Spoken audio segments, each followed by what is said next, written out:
Hello, everyone. We're back again on Wednesday, of course, and it's episode 73. And welcome, Delboy, as always.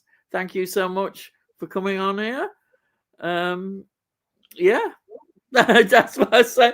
So I always say, what have you been watching, lad? I tried to make it look like my camera froze. Yeah. Here, lad. And then tried to keep it, but it didn't work out very well. 73. Bloody hell. Yeah. I still can't believe that, to be quite honest. When you consider that, how many weeks are there in the year? 52? Yeah. So 73, wow. We're doing well. Who'd have thought that two old farts would still be alive? Yeah. Really. That's true. You can look at it like that, can't you? Interesting week. But most people know, I'm back at work. I'm hoping by the end of the week I can get a couple of videos out. I haven't actually had the time to do that so far, but they're only 10-minute things. The difficulty you have with anything is what film shall I do? I look along my list and I go, no, that's an extended. That one I could do, but it's a bit new. That one I'm going along like that, and then you never make a decision because you can't make a decision. You just go, oh, I'll choose tomorrow. Do you know like that's why I don't like streaming sometimes. I go on Amazon. I think I'll go on Amazon Prime and have a look what's on there. And there's all these films, and you end up ages just going through them. Yeah. You don't know what to choose in the end. Yeah. Anyhow, sorry.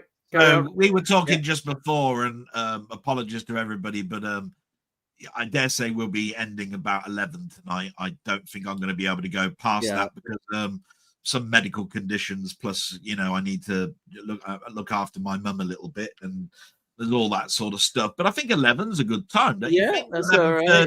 11:30 latest, maybe. I think I might be all right with that, But don't worry, we'll round it up. Anyway, what have I been watching? Well, I'll just turn the background off and just say what's come this week, because I don't actually. Anybody that watches the blog will know that I've been buying less and less. To be quite honest. Yeah.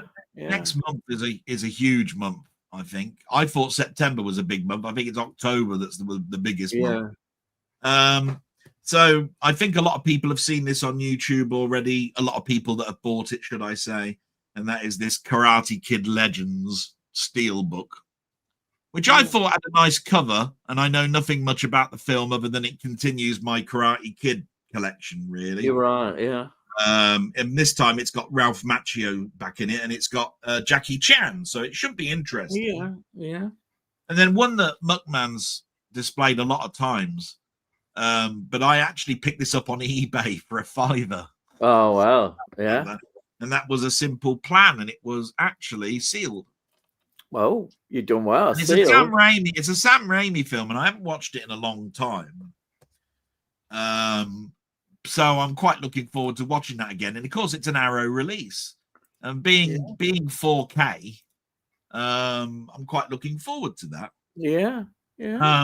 But this week's been a rocky week. And I use that as a jokey term, sort of, because it started off with the death of Ricky Hatton, a boxer that you wouldn't know too much about, but me and my dad, we used to, because Ricky Hatton boxed in Manchester. Yeah. When I was up there in 1998, this was when he was up and coming. He was trying to go for world championships, but you have to sort of build yourself up. And he was sort of like a kidney fighter. He used to punch people in the kidneys, and that would make them fall down just dead. You don't have to keep banging away at somebody's head to give them brain damage. You can actually stop someone quite quick if you actually get them in the right place.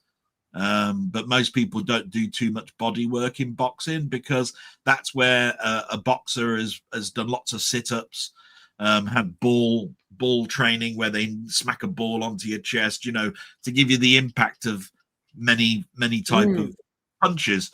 So that's why people go for headshots all the time and try and knock people out, because knocking the brain into submission is usually quicker than a body surrounded with muscle. But that happened, and then of course we had Robert Redford die. 89 was it? Yeah. So yesterday I did watch. Well, yesterday and today, should I say? I have watched two films. I watched The Natural again. Yeah, I haven't watched The Natural in a long time, but it was one of the early Redford films that I saw, and I wanted to follow it up with a more modern one, but couldn't really decide on which one I wanted. There were lots in the 70s that I could have easily have chosen, because I could have watched All the President's Men. Is that right? President's Men? All the President's Men. But that was on telly only about 2 or 3 months ago. So Sneakers. Well, I could have done Sneakers, and that was a more modern one. That was one I could have chosen. But in the end, I chose The Great Gatsby. Oh, yes. Yeah. Because I like historical stuff. Yeah. And I thought he played a blinder in that. The rest of the week has been mostly again on digital or telly. Right. If ever I'm in a sort of like a weird mood and I fancy something a bit sci-fi, I tend to put this film on. So I put The Book of Eli on. Oh, right. Yeah. With Denzel Washington. I always like that walking along this book thing. Nobody knows what this book is. You get to the end and you find out what it is, and all of that sort of thing. It's all quite good. And because that was a dystopian film, I followed it up with Moon. Oh, yes, I like that. Yeah. Sam Bell. Yeah. Probably because it addresses loneliness. And, it's very good. Very good. You know, even though it's more a clone thing than anything. But you don't really know that. Yeah. And then of course, what was on 2 nights ago was Double Jeopardy.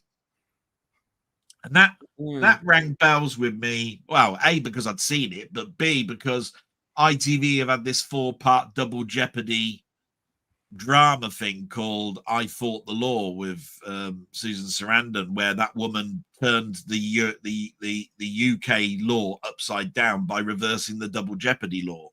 Right. Yeah.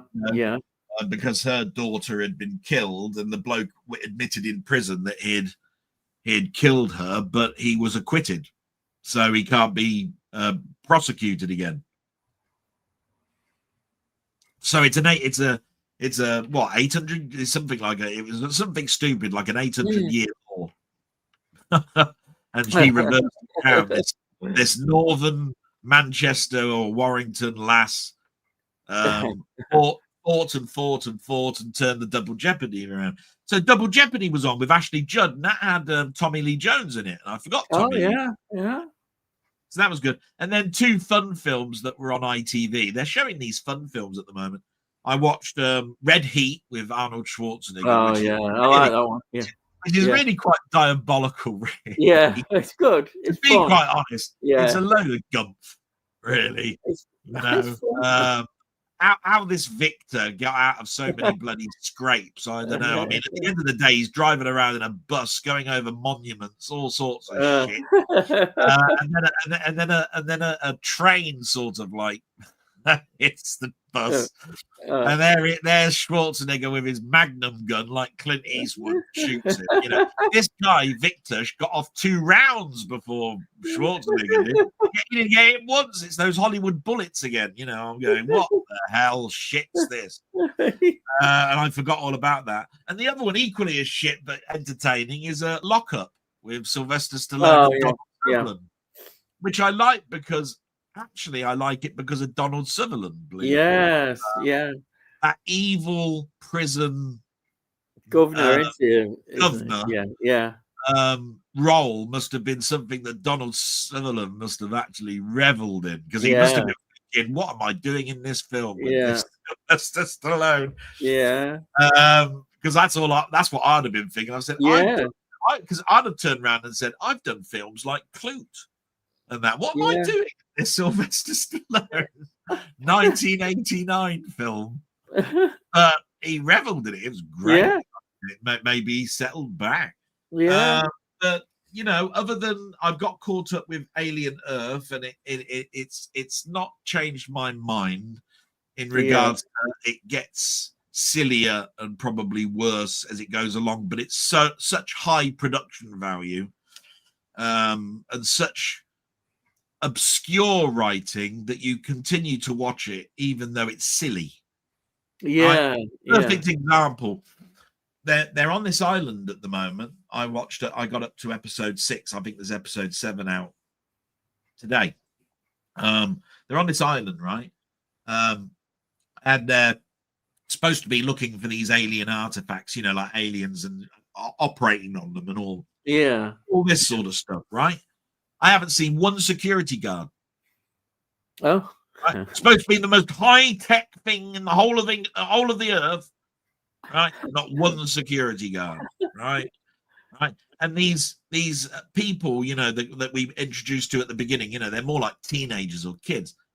They wander around and go through every door. No key coding. Nobody's right. No putting a key in to go through the doors. I'm going, what the hell? So we've got the most high-tech laboratory that you'll ever see in your life. Key codes on every door, with every door set to open. Right, and you're letting kids run rampant around the estate. There's no security guard saying, "Oh, you can't go down here, mate. There's bloody aliens down here." But you see, the reason that you go, well, that must surely turn you off, is like Lost. You know, when that program lost its way. Again, excuse the pun, right? The writing was that you don't know if there's a hidden agenda. Like, the reason that the doors are unlocked is because this guy who looks after it has got them unlocked because he wants them to go here and do this. You're all constantly going, they've got to be more intelligent than this. That nobody could be as dumb as writing a script like this, right? All the kids running rampant and going through doors and all of this sort of stuff.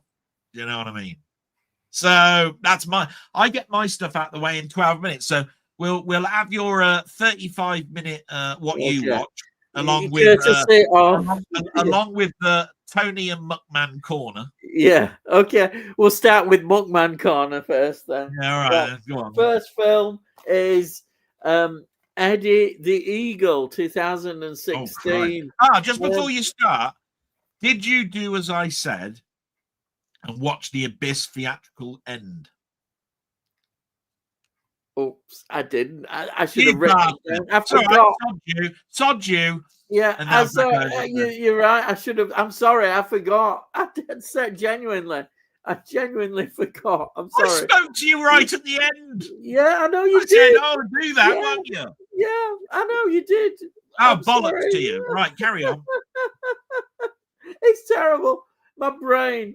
Yeah, or whatever's left of it. Sorry. Yeah, right. Eddie the Eagle. This is supposedly based on a true story. Notice how I said supposedly. There was an actual bloke who did all this. He was like somebody who was determined to do things, and he had this dream that he would be an Olympic. You know, he'd be in the Olympics, and in the end, he chose for some reason skiing, but the long jump thing, and nobody in this country had ever done it, and so he did it. And the film, it's one of those basically a feel-good kind of movie. It was not something I think, I really want to watch. Shall I tell you why I had a problem with it? And it isn't because of Eddie the Eagle. It's not because of his story. It's not because of any of the acting in it. Yeah. It's so similar to Cool Runnings, and Cool Runnings. Cool Runnings is done so much better. Yeah.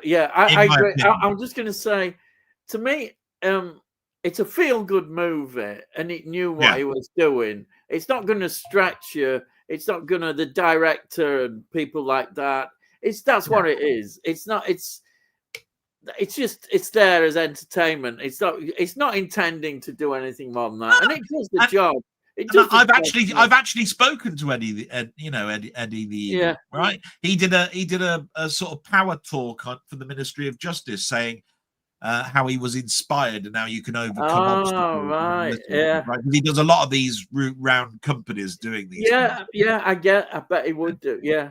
And of course, the first thing that you do after you've heard that is when you go home, you go, "Oh, I'll put Eddie the Eagle on." Yeah. Right? You watch it, and you're going, "Oh, wow, yeah, I should have asked him a question about that, whatever it is." Yeah. And you know, it's just that every time I put it on, I just go, "This is beat for beat, Cool Runnings." Yeah. I mean, my feeling is that there's probably a lot of license in this film that it's made for Hollywood. That's what he said. He was on the set. He said he was on the set a lot. He was, yeah. It is. I watched the document. I think there's a documentary on here about it all. But it's all right. I nearly said that terrible phrase that people say it all the time. It is what it is. But there we are. Now this film, I don't really have many comedies in my collection. I should have more. And this was I really enjoyed this. It's The Hangover. It's just what it is. I've said it there. It's fun. It's funny. The characters are just just great. The concept is great. It just made me laugh, and that's all you can ask for. I loved the way you sort of wondered how on earth why was there a tiger in the bedroom and all this sort of stuff. It was like learning what had happened and what they'd been doing, and then learning that he'd got married, and it was just brilliant. I loved it. It was just good fun. Have you seen the sequels? Are they any good? I thought they got weaker and weaker. I think Mike Tyson is Mike Tyson in that one, or is it? Mike Tyson in this one. Yeah. So I've got to think now, but they got weaker and weaker. Yeah. I think there's a third one. I think there's The Hangover 3. I think. Oh, right. This one's So this is probably best first one as usual. So there's that one. And then let's have a look. Yeah, this one now. This is called it's a film from Thailand.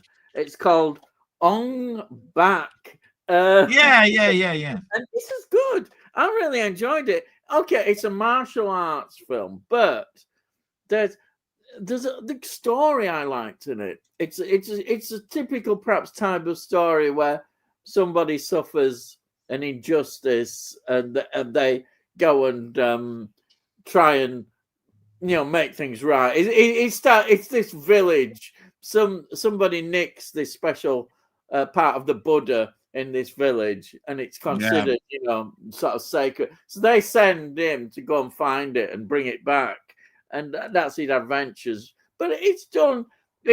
What I did like about it, it didn't go over the top. It wasn't constant martial arts, which is good. Because if you get constant martial arts, your head starts to mine does anyhow.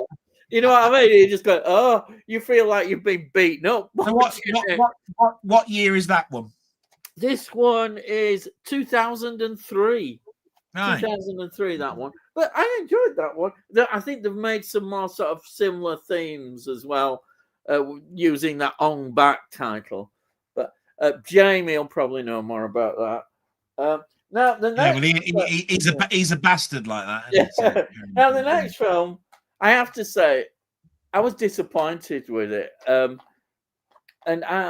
I'll go into why. Is this constant? Oh, okay, right. Yeah. I think I expected more from this. The concept seemed good. The idea, Keanu Reeves. What could go wrong in my view? Well, for a start, I just thought there was too much CGI. I honestly did. I don't say that. At the very end, it's heavy. Too much. It ruins the film. Didn't you feel that way about that Al Pacino one with the Devil's Advocate? Oh yes, Devil's Advocate. A huge amount of CGI at the end. Yeah. Like, wow. What's all this? I think they could have done it without all that. I think the basis of the story is good here. Well, do you know the history? Do you know where it comes? You know where it comes from? Constantine? It's a comic strip. Yeah, I know that much. Yeah, it's from a comic strip.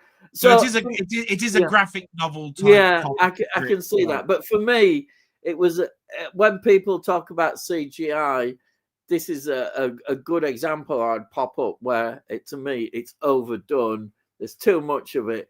It deflects from the character, I think, which is a shame. The story is quite a good story. And did you ever watch the TV series? No, was there? What was that like then? Yeah, well, most people were upset when that got cancelled. There was a petition to try and get it back. Yeah, I found it to be like Kolchak the Night Stalker a little bit. Oh, I love Kolchak. That's a classic. If you want to harken back to something, like I think it'd have a lot to beat Kolchak. Have a look. If you have a look on the front of that, it's got Keanu Reeves and he's dressed up in a Mac-like Plumbo. Yeah, yeah. And what was Kolchak the Night Stalker? He was a reporter. Yeah, with his hat. And so all I'm saying is you can sort of like see the grunginess about it. I just feel, it's like as an actor as well. I think he's evolved, and we know the John Wicks and all that kind of thing. Yeah. And in this is less well known, I suppose. I suppose this might have brought him out more, but I just felt it was a case of too much CGI. That's just my personal opinion. I don't know. You might like more at CGI, but no, it's just that I remember seeing it. I remember seeing it when it came out. Yeah. All right. And if you want to go, I mean, look at the back. What was the year of it? I've got it down. 2005, Constantine. 2005, right? Yeah. So we were heavily into CGI. Yeah. But we weren't anywhere near like we are now, 20 years on. Yeah. Right. Yeah. And so we were sort of like at the beginning and we were going, oh yeah, more CGI, as much as we could get, because that's what makes it like the spectacle that it is. Yeah. You see what I mean? Yeah. So the effects look poor now. Yeah. And I will say there's a lot of red and yellow and flames and all that sort of stuff. I do remember all of that. But back then you were going, ooh. Yeah. I just felt it deflected from the characters than the story. No, you think we're looking at things. You see, we're looking at things differently now. You see, we look for things now like character building and story. That's right. Yeah, and this sort of stuff. Without those things, stuff CGI. Yeah. In that particular instance, it was. I thought it was an interesting character. I mean, he's got cancer, hasn't he? Yes. Yeah. There's a lot. Right. He smokes a lot. He's got cancer. The smoking is quite a big thing, isn't it? Actually, yeah. And that makes him a very interesting character to watch. It does. It's like he's on self-destruct. Yeah. Really. Yeah. But he's got this power. Or ability. Yeah. So there you go. Yeah. Yeah. That's all I can say about it, really, because it is. Yeah, in comic book terms, it is a bit of a two-dimensional character. Yeah, there isn't much to it. Yeah, but there is a lot in the comic books that they do now. But back when 2005, because it was a Vertigo line comic, it's a DC comic, but it's like the Vertigo line. He's a much more complex character now. Yeah, but back then he would have been like that film, really. Right. I did enjoy it. It's just that was what I noticed about the CGI. I don't normally notice it as much, but it was good. And then let's see. The last film I want to talk about is one that Tony sent. The first one that Tony sent that I've mentioned, and this is Le Doulas. It's a French film from 1962. Oh, that's Ian. That's really good. Yeah, smashing. We'll move on because that Tony, I can't give a shit about it. I don't really. I don't want to give him all of the time. It's very good. Talking about that shit. So, no, carry on. Yeah, go on. It's really French. French cinema was at this sort of from what I get from documentaries, they were looking to Hollywood and they wanted to bring gangster films into France. They loved because they couldn't do the westerns. Westerns were very popular, but in French thought we can't do westerns, so we'll do gangsters films. And this is one from that sort of period in 60s into 70s when they were doing these. And this one, I say, is 1962. And it's a bleak film, to be honest. It is bleak, but that ain't always a bad thing. If you can get, if you're feeling depressed, don't watch this. It's still good. It really is. The cinematography was absolutely fantastic. The black and white, film noir. The characters, they're all criminals, and they're all kind of characters that are believable, actually believable characters, and they're all just trying to get by in their criminal activity. But of course, the thing means it's somebody who's giving information to the police is a squealer, somebody grassing on them, and that's what it's about. Because in criminal codes, you don't grass. It's something, and as an informer, you just do not grass. But this film is about that, somebody who does that. And I just thought I really enjoyed it. I think it's fantastic. It made me think, I'd like to see more of these crime kind of films from that period. Hey, hang on a minute. Don't say that. Otherwise, we're going to have about 15 bloody DVDs floating through the Royal Mail from Tony bloody to your door, and we'll be going, oh, shit, now I've got 15 French bloody film noir films. I do. Honestly, I think if you got into it, you'd really enjoy it yourself. If you get into a film noir, this is just... It's just film great. noir. It's just I haven't watched many foreign ones. Yeah, it's good. It's good. I liked it. Anyhow, I think that's it. I think I've gone on enough. I think about what I've seen. I'm just going to check on my mum just quickly for 5 minutes. I'll be back. Okay, we'll start to go through comments. No, it's all right. You just carry on. I'm going to be around. It's just I just want to make sure she's okay. Got a cup of tea. Yeah. My sister comes at 9 o'clock, you see, so I just want to make sure she's all right. Yeah. I say this is a BFI release as well. It's just impressive. Sometimes you get a film that you can just really appreciate, and the black and white, it worked so well. I think being in black and white, all the it just worked. The atmosphere, that's what it's about. And you kind of, in a way, knew what would possibly happen. That's what I say. It's a bleak kind of film and ending, but that doesn't matter. It doesn't matter because it's so enjoyable. I love that. Definitely loved watching that. So that's my what I've watched this week. And I suppose we better get on to these comments. So let's go to the top, and we've got Cy saying, "Evening, gang. Hope all is well with both Ian and Delboy." Thank you, Cy, for joining us again. And then we have got here, such sad news this week about Robert Redford, and from the boxing world, Ricky Hatton. Robert Redford.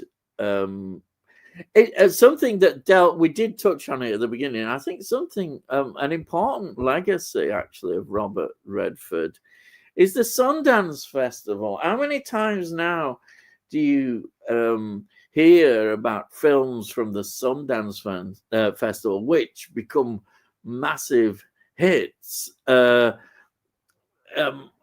was a great place, I think, to showcase a lot of films, highlight films that perhaps mainstream Hollywood would not be doing. I think that is quite an important legacy. I mean, now every time you get mentioned, oh, this is from the Sundance Festival, it gets mentioned such a lot. So Robert Redford's legacy for me, we've got his films, as we mentioned, some of the films. I think that is an extraordinary legacy because it's really going to live on, and it's important to filmmakers as well. I mean, that is a massive contribution, and I think it's really quite important. I saw that. I thought of that straight away about that kind of legacy. You know, obviously the films people were enjoying so much, but that, wow, what amazing contribution. Sai says, I watched The Sting and Spy Game yesterday after hearing the news of Robert Redford passing. They're two of my favorite films of his. Yeah, I mean, The Sting is so well known. It had such massive publicity, I remember, when it came out, and the music from it and all that. It was quite a big thing, wasn't it, at the time?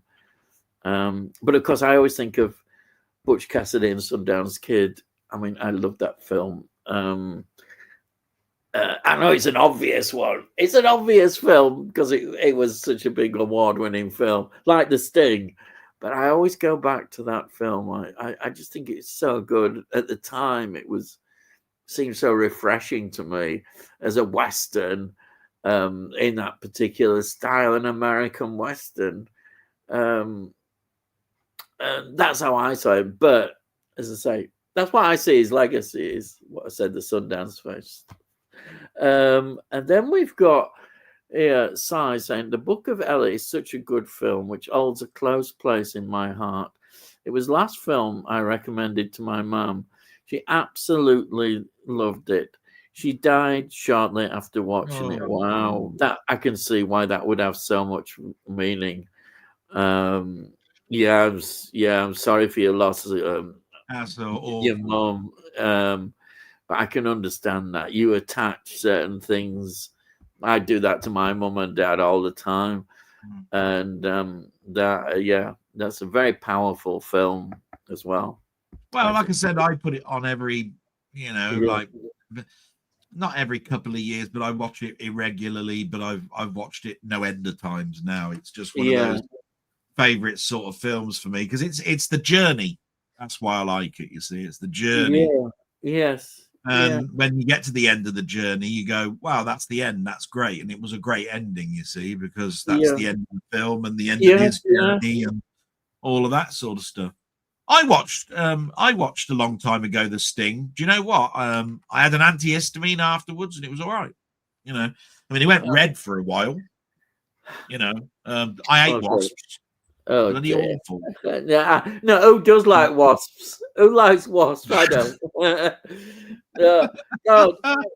Oh my God. I didn't. I must admit, Butch Cassidy, I could have watched that. I mean, I've watched it a million times, and it was the reason I didn't watch it was purely because I wanted to try two films I hadn't seen in a long time. Right? I've even seen Sneakers recently because we talked about Sneakers when we were talking about films that involve hacking. I remember that a couple of maybe a months back. So I watched two films, that I hadn't seen in a long time, and one of them is a bit outside of my zone, and that's like The Natural. I hadn't watched that in a long time because it was baseball. Don't watch too many baseball films. No. In fact, the last baseball film I watched A League of a League of Their Own. But also I watched John Goodman as Babe. Oh right, yeah.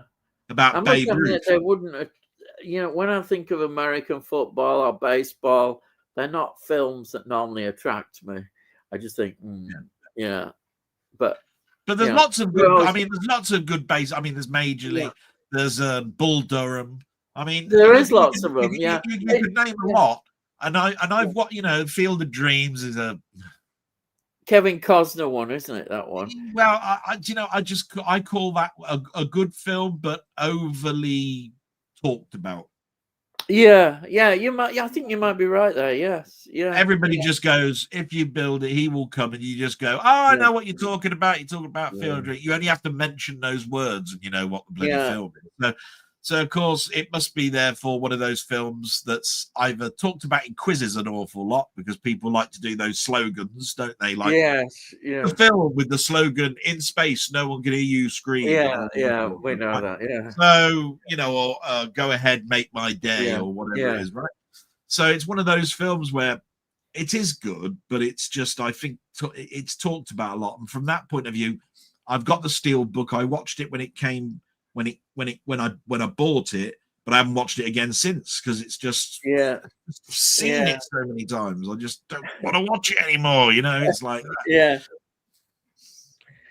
Do you think sometimes that you need not to watch films if you think they're, because it might spoil them when you do watch them if you overwatch the film? I've mentioned it a million times. Yeah. The Sixth Sense is a perfect example of you've watched it once, the big spectacle, you watched it again and you see bits you haven't seen, but then what's the replay value because you know the ending?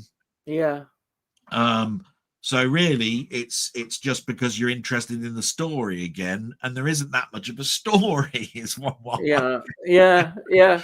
So I look at it and go, it's a good film, and you can't deny it. It's a good film. It's talked about a lot. I see dead people, another famous line that everybody knows. He's actually made better films than that, I would argue.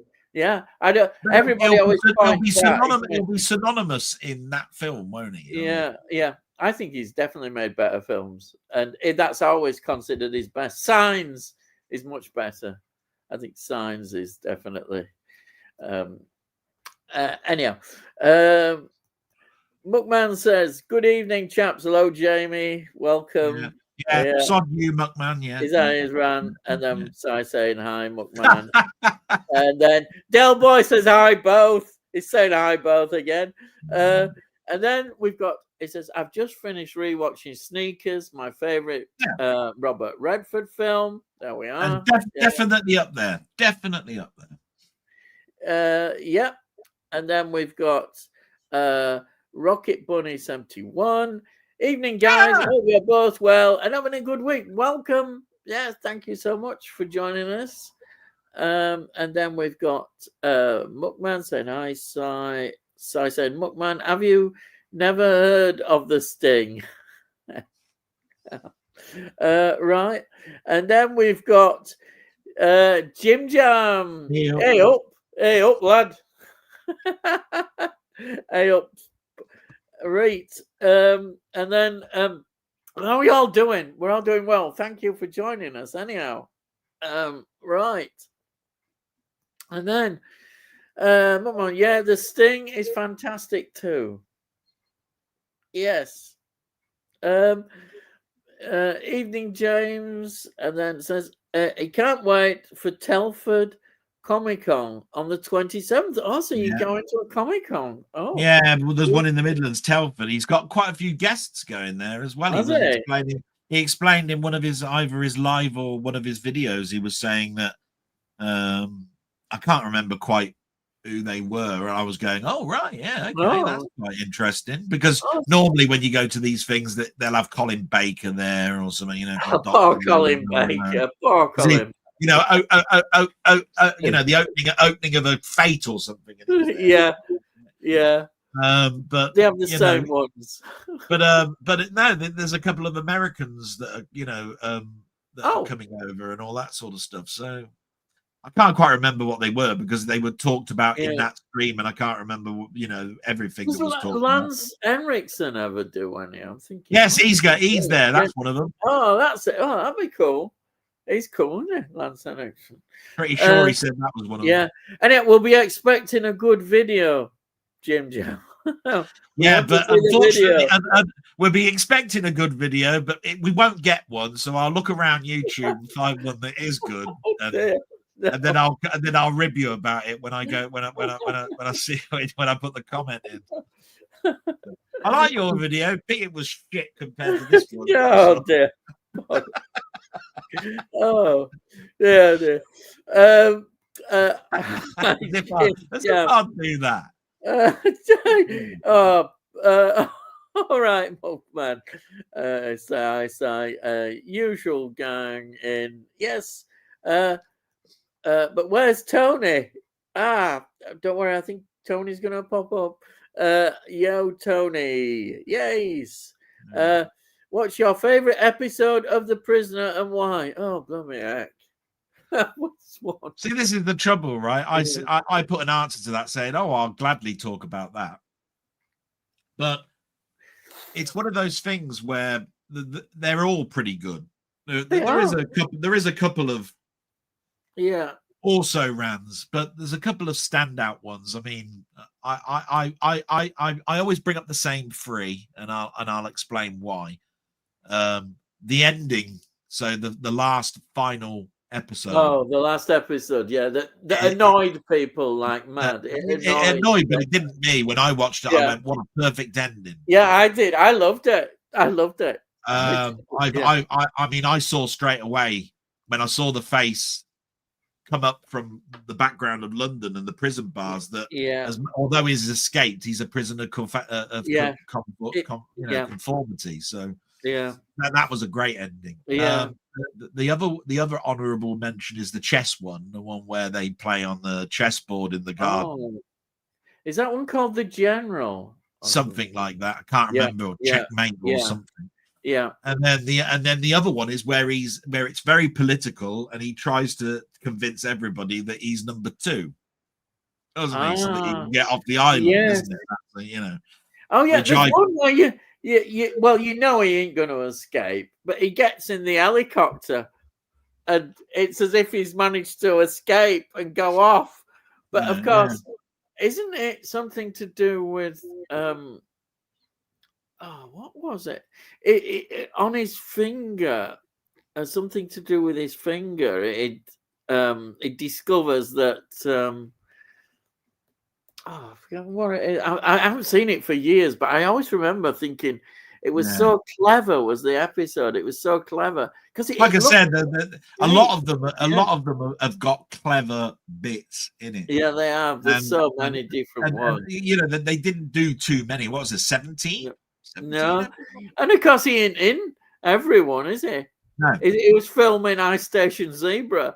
And he went off, and they thought, "Oh, we'll put another actor in."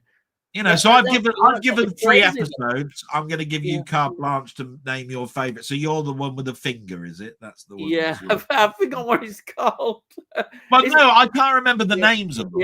Yeah, I can't. But I like that one because it was. I mean, I don't even know what the last episode. He probably called the finale. The last one. I don't know. I can't remember. I have got my book here.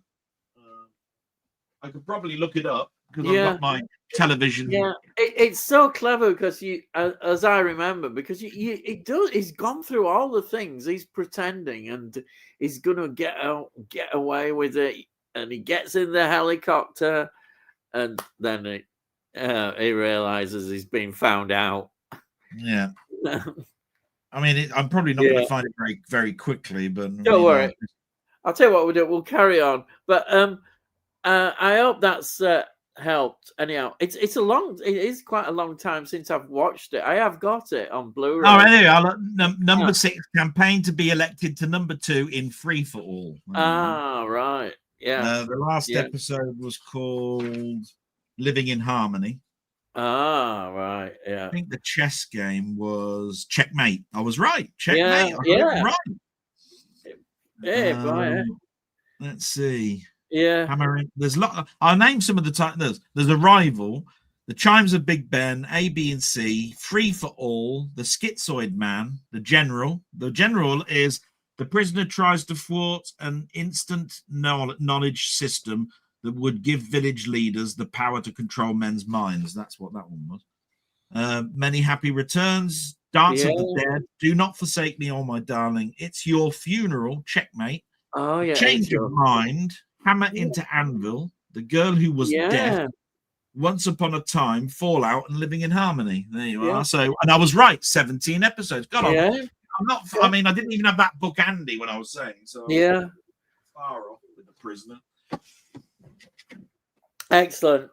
I used to know it inside. I used to know it inside and out. But if anybody hasn't watched The Prisoner, try and watch it. It really is well worth watching. It's timeless. It's one of those things you can. It just seems as relevant today as it did then. That shows you how good the series is. I used to have a little joke. I said, "Yeah," and I'll tell you what. There's this haunting tune at the end, right? And it goes, "She used to give me roses." And then used to say, "That's prisoner cell block H." I went, "Oh yeah, bro, yeah, not that blooming one." I used to make a joke of that when I was on chat. Oh yeah, sorry. I get them mixed up now and again. Yeah, because vinegar tits isn't in it. That's right. Yeah. Oh yeah, you gotta have vinegar tits. And the freak. Yeah, I keep forgetting that The Prisoner was better because the sets didn't wobble. That's right. I know how to remember it now. Yeah. Yeah. Well, it was filmed at that is it Port Merion. Port Merion. Really wonderful, absolutely wonderful. It looks. It's twinned with the Italian, but I don't know what the Italian village's name is. Yeah. Isn't it? I don't know what the no. So the architect basically went over to Italy, wasn't it? And did exactly the same thing. So you've got twinned villages. I know what they're famous for as well. They're pottery. They do pottery and stuff like that. I know that because of Bargain Hunt. I'm a fan of Bargain Hunt, and you pick up all these information. Yeah. Right. So I think we've had this question before, but I remember it. What's the first DVD you ever owned? Oh, yeah. And I did say that I went into the Didsbury sound place. It was it in Altrincham? And I bought a new telly, a DVD player, and a new Sony amp.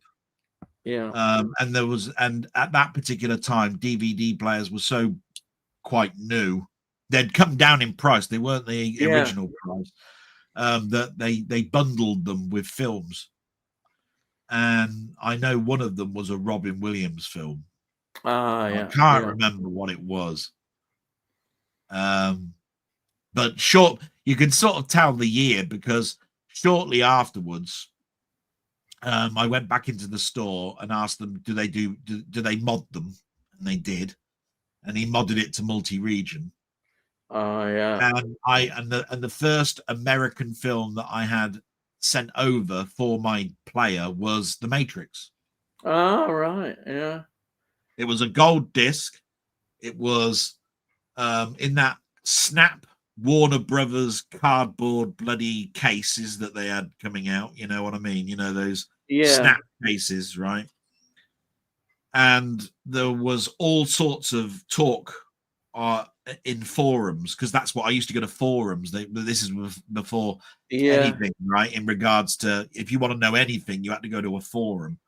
They were talking about it might not play in your player, even though you've got a legitimate copy or original copy, because they'd put this new protection on it, and half the players didn't work. Right, it was that strong, this protection on it, that your player was guaranteed to play. You'd probably be taking it back, saying, "Sorry, don't play my player." And there were so many firmware updates, I think, to DVD players. It was ridiculous. You had to go into your store and then put a USB stick in it, because the internet was only sort of like still quite new, if you see what I mean. So you couldn't just plug it into a network cable and have it download the latest firmware like you do now. Yeah. So that would have been 2000, wouldn't it? Somewhere around there. Yeah, it was. That's when I got my January 2000. I got my first DVD player. Yeah, so you might have got yours a little bit earlier than me, because I still had Laserdisc. You see, I still had Laserdisc. Oh, right. So I wasn't that in awe to actually get a new upgrade until when I was up in Manchester and I bought my house. I wanted a bigger telly. And of course, I wanted an amp there to make it sound really good in my room. And of course, I thought, well, I'll throw in a DVD player. Yeah. You know. Well, I remember I saw them in December, and I went round to somebody's house, and they said, "Oh, we've got this new technology. We've got this new player. It's called DVD." All right, sorry, Ian. It's 9 o'clock. I'm just going to check on my mum, see if my sister's in. But I'll be straight back because I've not got to get her into bed until she gets ready, until she's, so I'll be back in a moment. Anyhow, so what they did is they said, "Oh, look, watch this," and they put on a DVD, and I thought, "Oh boy, this is the future." Immediately, I thought, "Wow, I've got to have DVD player." So I thought, "Crikey, VHS! I'm never buying any more VHS," and I never did after 2000. In fact, what I did, and a lot of people probably think it was a bad thing to do, but I got rid of them all. I tried to sell, so I did sell some Doctor Who VHS. I was lucky, but most of the others nobody wanted, so I just put them in a black bag and threw them away. And now, of course, there'd be people going, "Oh, we collected them," but if I'm honest about it, I really was glad to see the back of VHS. Once you'd seen DVD, you thought, "Oh, VHS, no, it's a million miles away from VHS." So I had to have DVD. I really did. So the first, I went into Smith's. I got the DVD player, and the first they had on offer as a promotion. They had 3 DVDs for £40, I think it was, which I suppose is quite a lot. But I thought, I can get 3 for 40 quid. Oh, I don't mind that.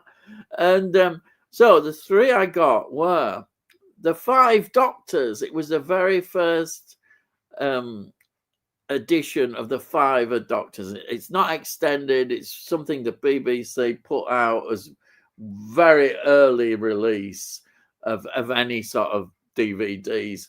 So there was that one, which was the 5 Doctors. Then the other one was the best of Monty Python, which was great. Again, I suppose in a way it was like promoting for the BBC their what their catalogue, because you knew they were going to produce loads more out of that. So I got that. And then the very first film I got, I suppose it was inevitable. As soon as I saw it, I had to have it, which was Dune 84. Dune 84. You see, you're lying now. I know for a fact it was 2001. No, it wouldn't be that rubbish. It wasn't even out then. It wasn't out. 2001 definitely wasn't out. So that was my first film. And the first TV series, as I say, would have been the 5 Doctors, that very first issue of the 5 Doctors, which wasn't the re-released over years, more of the 5 Doctors. So that was my first DVD experience. And I would say, VHS, in the bin, get rid of it. I don't want it. And I was thinking, look at the shelf space now. Fantastic. I'll be able to get loads. He's blooming VHS. It's funny. Tony's just said 40 for free is expensive when you think about it now. But actually, it mirrors now. If you go to HMV, they've always got a 2 for 30 or 3 for 40 quid of 4Ks. Yeah. That's how it's exactly the same money. Yeah, it was medium, and it's always and it's the pioneer product at the time. Yeah, so. At the time I thought it was fantastic offer. I thought, crikey, look at the quality of this. Get a quality for that amount of money, And it's funny because I remember after buying my DVD player, it wasn't far later that the Xbox came out. Oh, right, yeah. You see, now the PS2 came out, the Xbox came out. And they had DVD players in a standard, and that escalated the film industry because people that bought game consoles could now watch their film. Yeah. And that's exactly what happened with Blu-ray. Yeah. So when Blu-ray came out and HD was a format, Xbox came out with the HD DVD format. Sony came out with the Blu-ray. sold more Sony's PlayStations, and won the Blu-ray war. Or should I say, it's a part of what won the Blu-ray war. But the reason 4K hasn't taken off is nobody's interested, right? You buy a games console. In fact, I don't think even now the new Xbox and the new PlayStation actually play 4K.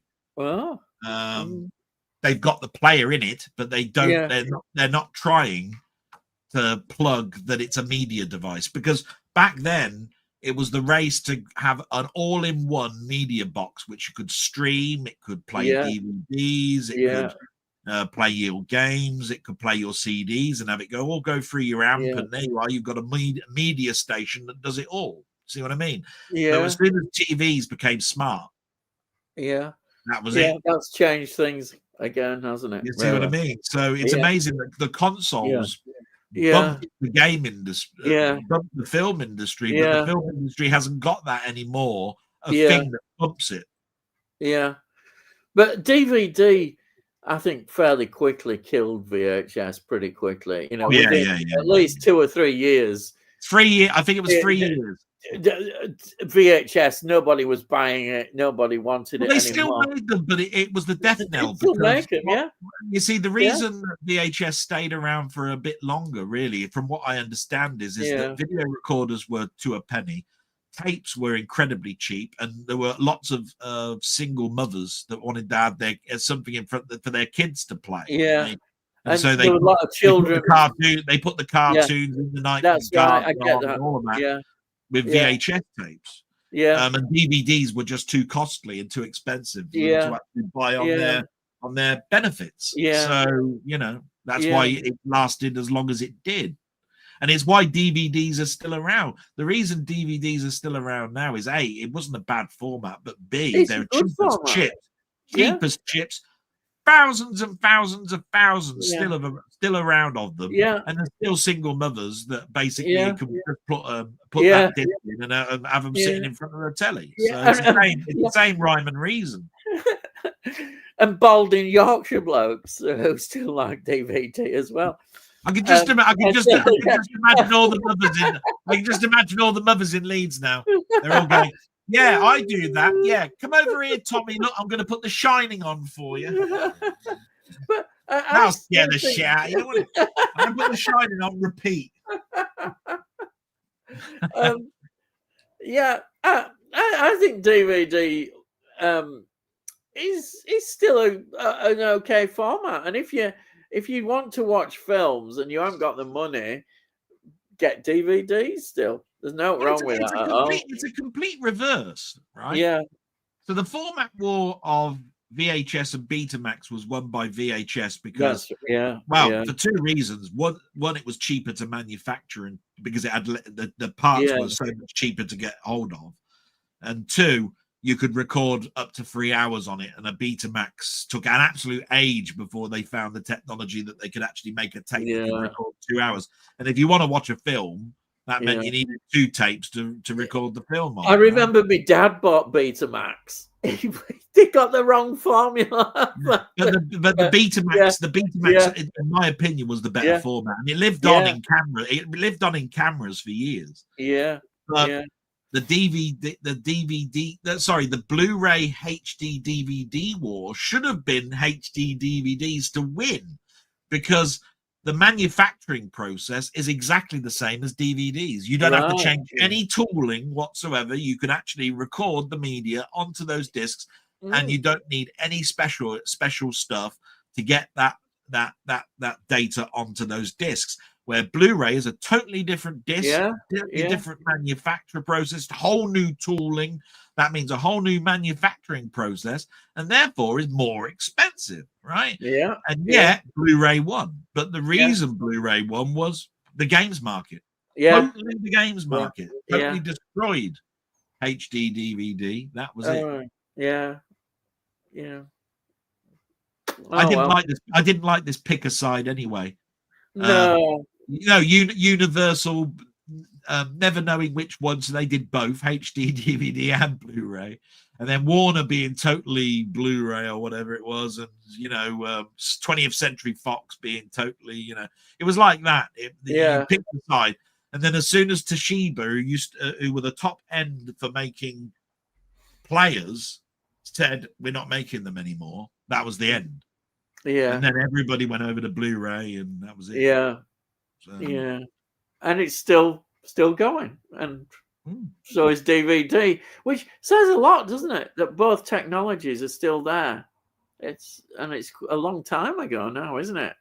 So it's good. I think that says a lot, really. The fact that both are like going. I said, I've still got a Betamax player. I haven't turned it on in years. It probably need recapping. I've only got blank Betamax tapes left. I got rid of all of my films that were Betamax. I think the last thing I recorded on a Betamax tape was BBC Two re-showing Captain Scarlet. Oh, right. Yeah. Was the last time I hooked it up and recorded anything on it. And you've got HD player then as well. You've got I've got a HD DVD player, yeah. Over there. Yeah. Over there. It's Toshiba.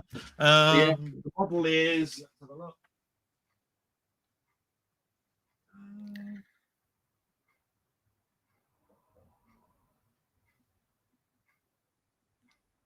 He's disappeared. He's gone. That's all right. I'm trying to find the model number. Oh, right.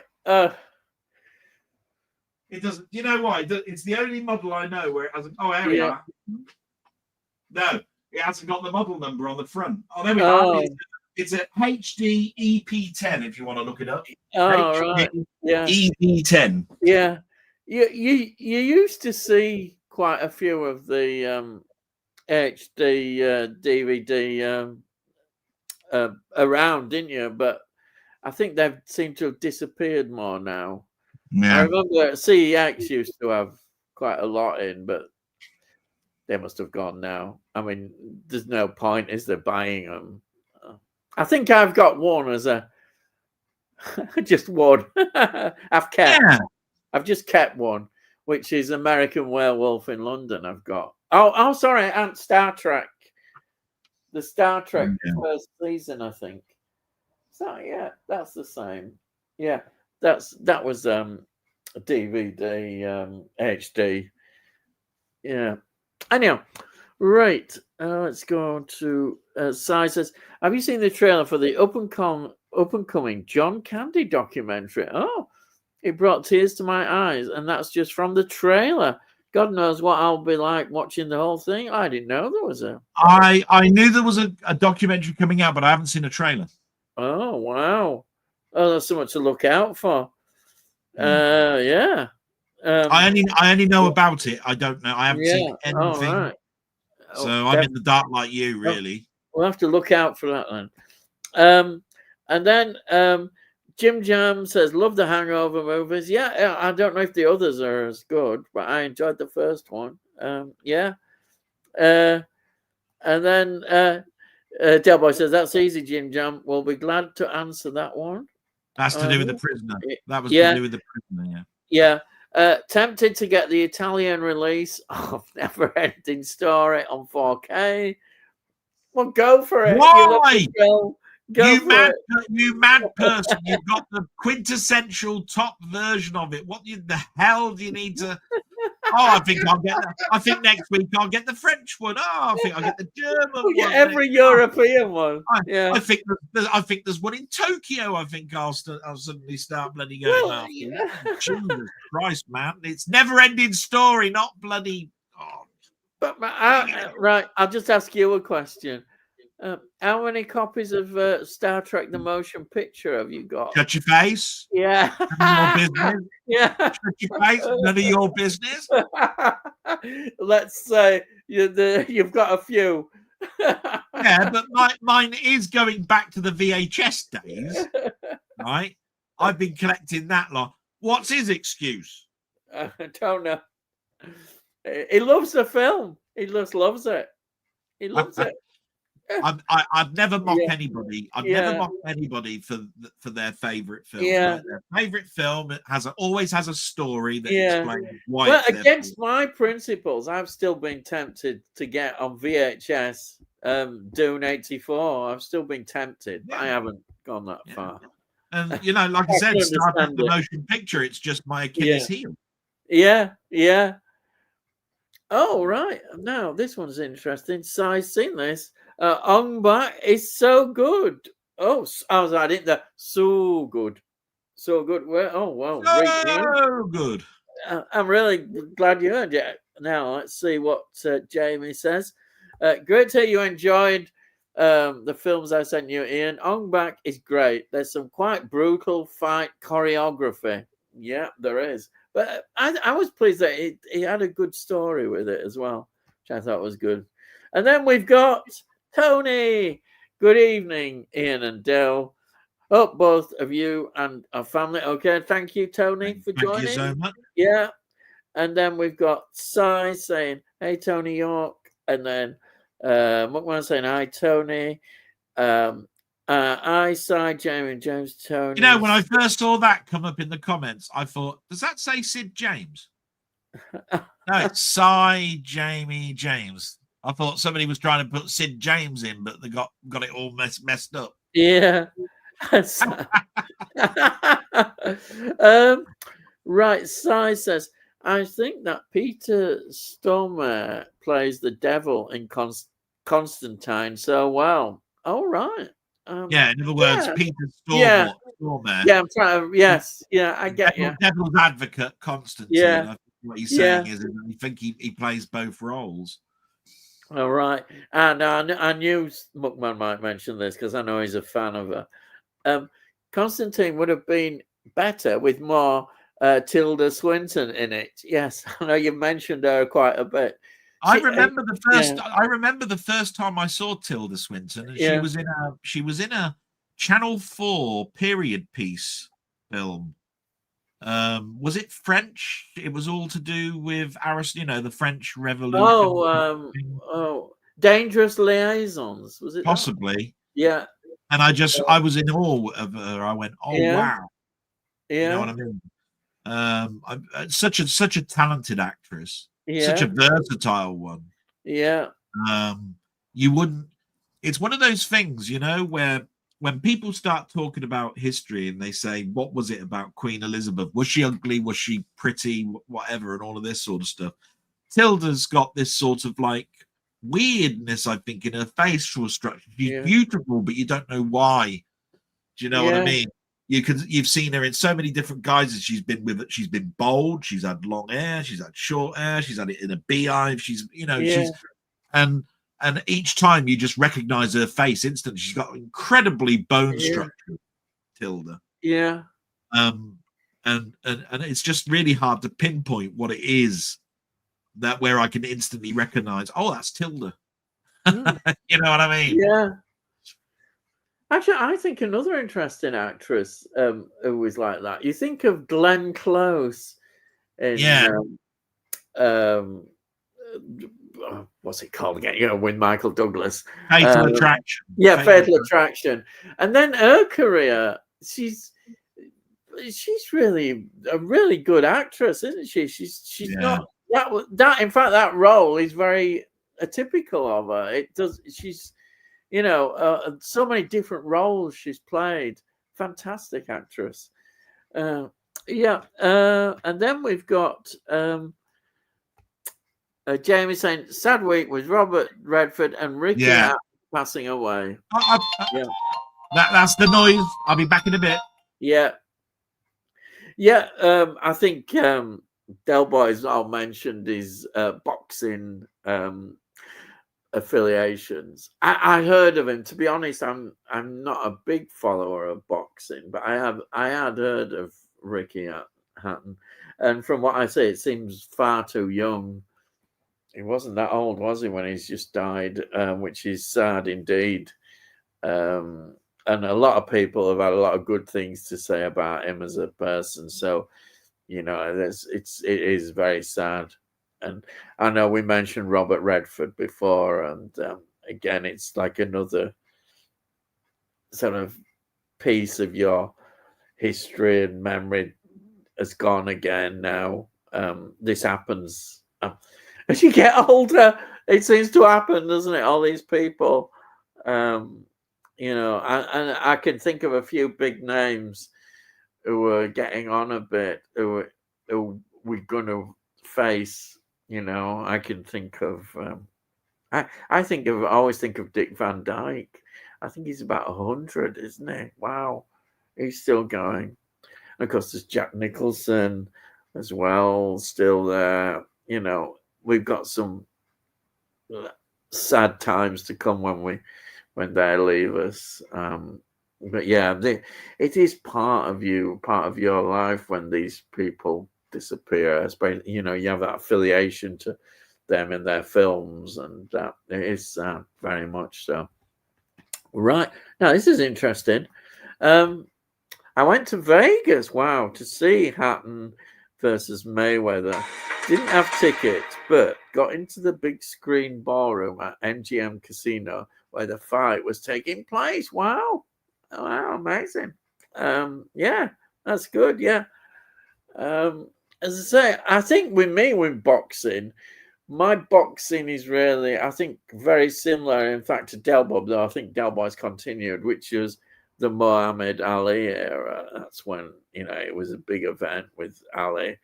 And my dad used to even talk about it all the time, his family and what have you. But I think after he disappeared, I sort of knew it was going on, various things, but didn't really follow it in the same way. Yeah.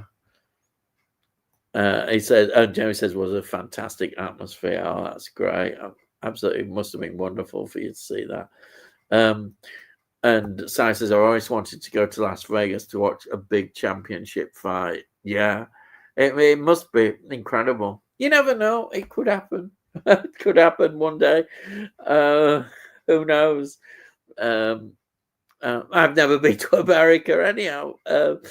So I know somebody who has. I won't be surprised if he's been to Las Vegas. Oh yeah, and the other, yes, of course, or even Madison Square Gardens. Yeah, that's another famous venue, isn't it? Oh, here we are. Jamie says, I saw Amir Khan versus Danny Garcia in Vegas. Khan got beat, so instead of after fight party, we went to Steel Panther gig instead. Oh, right. He lost it. I do know a bit more about. I know the name Amir Khan, but I wasn't really a big follower. I don't think by then. I just heard the name. I think was he a younger guy? Was he? I think Asian guy, younger. Yeah. And then Tony Hawk, don't have too many Redford films. What I haven't enjoyed is Bridge Too Far. Oh, Bridge Too Far. Everybody's in Bridge Too Far. Dominic, everybody, all the great actors are in that. Yeah, 3 Days of the Condor. Yeah, Jeremiah Johnson and Butch Cassidy. Seen Barefoot in the Park on TV. Remember it being a good comedy. Oh, right. Yeah. I don't know. Butch Cassidy always just stood out for me as really enjoyable. Just something about it, a good film. I think 3 Days of the Condor is, I've seen that, but quite a long time ago. I think that's pretty good as well. Yeah, there's some good films there. Yeah. Have you seen All Is Lost? It's a brilliant edge of the seat survival movie starring Redford. Oh, no, I've not heard of that. That sounds good. I like survival movies, sound pretty good. I've not heard of that. All Is Lost. Sounds good. Edge of the seat as well. That means a gripping film. And then so I said, I'm not McMahon. I'll add it to the list. James says, so it's great, definitely worth adding to your collection. Redford doesn't utter a word for almost the entire film. I think I've heard people mention that now. Ah, wow. No, that's certainly an interesting film. Tony says, Melville is a great crime director, Ian. Did you watch Le Cercle Rouge? Yes, I did. Yeah, I've watched that. That was quite a while ago. It's quite a long film, but I enjoyed that as well. Yeah, it's quite a while ago. I think it was more when you first sent me some. I think you may have included it in the first lot you ever sent me. Yeah, absolutely. You'll enjoy Un Flick too, I think, Ian. Stars Alain Delon and Catherine Deneuve. Oh, yeah. What can I say? Alain Delon he is French cinema, isn't he? He's appeared in so many, and Catherine Deneuve, well, yes. Catherine, beautiful woman, absolutely beautiful. What an actress she is. But I know she does pop up quite a lot, but she's a beautiful, beautiful woman. What can I say? Just so sophisticated and so wonderful. And I'll tell you what, some of the roles that she plays. She was in that Western, wasn't she? The other week was talking about with Sean Connery. Great actress. Because we were talking a little bit about first DVDs and all of that sort of stuff, and favorite films and stuff. I never get get bored of showing off these two. They're always on my shelf. Yeah, and that is, I mean, there's the Star Trek the Motion Picture Complete Adventure, which is absolutely gorgeous set. I mean, it is. I know. Look at that. Yeah, I know. Absolutely marvelous. You can't help but show that one. And of course, I believe there is a documentary on here about Jerry Goldsmith. Believe it or not. Anyway, never. I did manage to get that in. Yeah. One of the earliest ones I bought from the States DVDs was this Spider-Man set. Oh, limited edition DVD collector's gift set. That's a great photo. They know a great photo. That absolutely wonderful cover.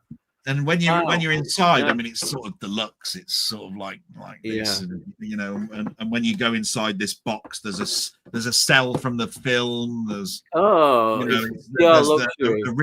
reprint of the first issue of Amazing Fantasy. Wow, 15 and all of that sort of stuff. And to be quite honest, these were expensive items back in the day. I mean, this Spider-Man one. Not so much Star Trek the Motion Picture. That one actually was quite reasonable. I mean, some people will bulk and turn around and say, "What, 50 quid? That's bloody expensive." But what you have to remember is that this is your quintessential film that you want to have, and of course it's got 4 versions of the film. I think 3, 4 versions of the film. And then, of course, you got all the paraphernalia and the book and all that sort of stuff. And the extras and everything. But else. I never shy from showing those two off, because as much as I love people showing off their sets, and they're saying, "Oh, I've got this bust, and the bust is made up of the discs underneath the bust," and all of this sort of stuff. And I think they're wonderful. The reason I didn't go down that route was I was buying statues from Marvel, which cost me nearly £1,000 each. Incredible amount of money. They were from Sideshow and all of this sort of stuff. Very expensive stuff. And the other thing was, when I was thinking about when I eventually do get to store my stuff on a shelf, right? I was thinking, where the bloody hell am I going to store those ones? Right? They may entice you, with here's the DVD or Blu-ray or 4K set of Die Hard, right? And it's the Nakatomi Tower, and inside at the bottom of the base of the tower is where you put all the and all of this sort of stuff. I bought a couple of them and went, this is unwieldy, because I bought the Phantasm DVD box set with the bauble and the that he flies around, Phantasm. And I bought the the Fly. I bought the Fly box set, which was the 2 pods, the pods that the transporter went in. And the discs went in there. And I bought the Alien one, which was the alien head. The discs went in the alien head. And then I went, where am I going to put that? when you take up the whole of the top shelf, that head alone. You know what I mean? And it's 4 films. Christ, the shelf below it, when you put all the steel books together, there'll be like 55 bloody steel books end to end, and and at the top it's got one thing, the head of an alien with 4 discs in it.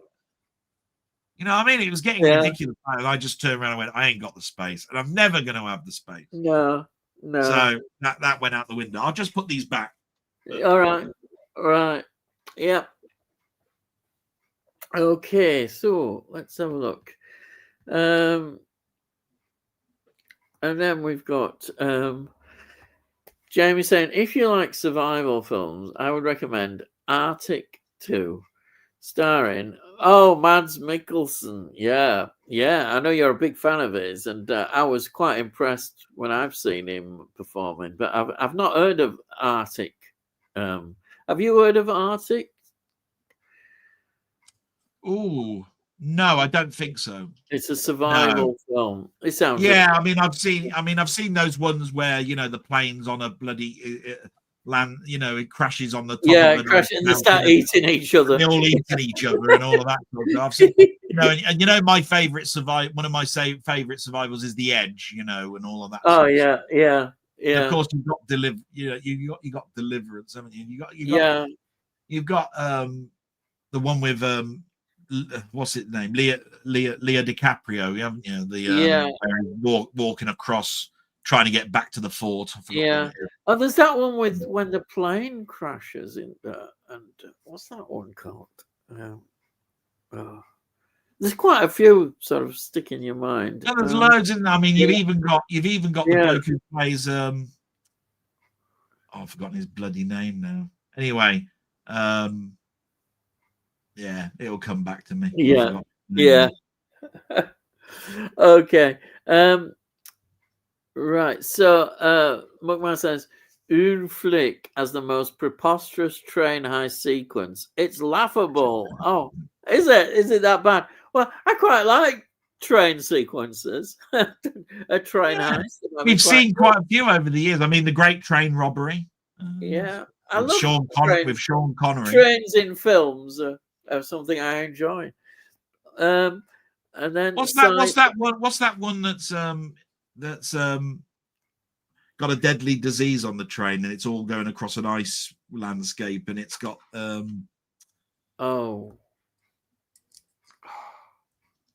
it's not Ice Station Zebra, but the Cassandra. Is it the Cassandra Crossing? I know.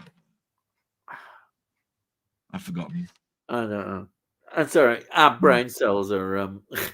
Well, it's because we're going a million miles an hour now, changing genres. Yeah, our brains can't cope. Yeah, and then we've got Sai saying, Mukman, is that the film when he's on a solo sail? I don't know. Can't remember the question. No. Regarding All Is Lost, yes, Sai. He says that's that. All Is Lost. Yeah. Tony Oak, Jamie, I remember that section of the film going on a bit too long. Didn't spoil my overall enjoyment of it. It was the miniatures that's hilarious, Tony. To be honest, Jamie, I don't remember the miniatures. I seem to recall it being a bit drawn out. Hope I'm remembering the same film. And then, here it is. Le Cercle Rouge is good, though. And Army of Shadows. Yeah, Le Cercle Rouge is good. It is long, but it is good. Yeah. A question. Top 3 favorite Robert Redford films.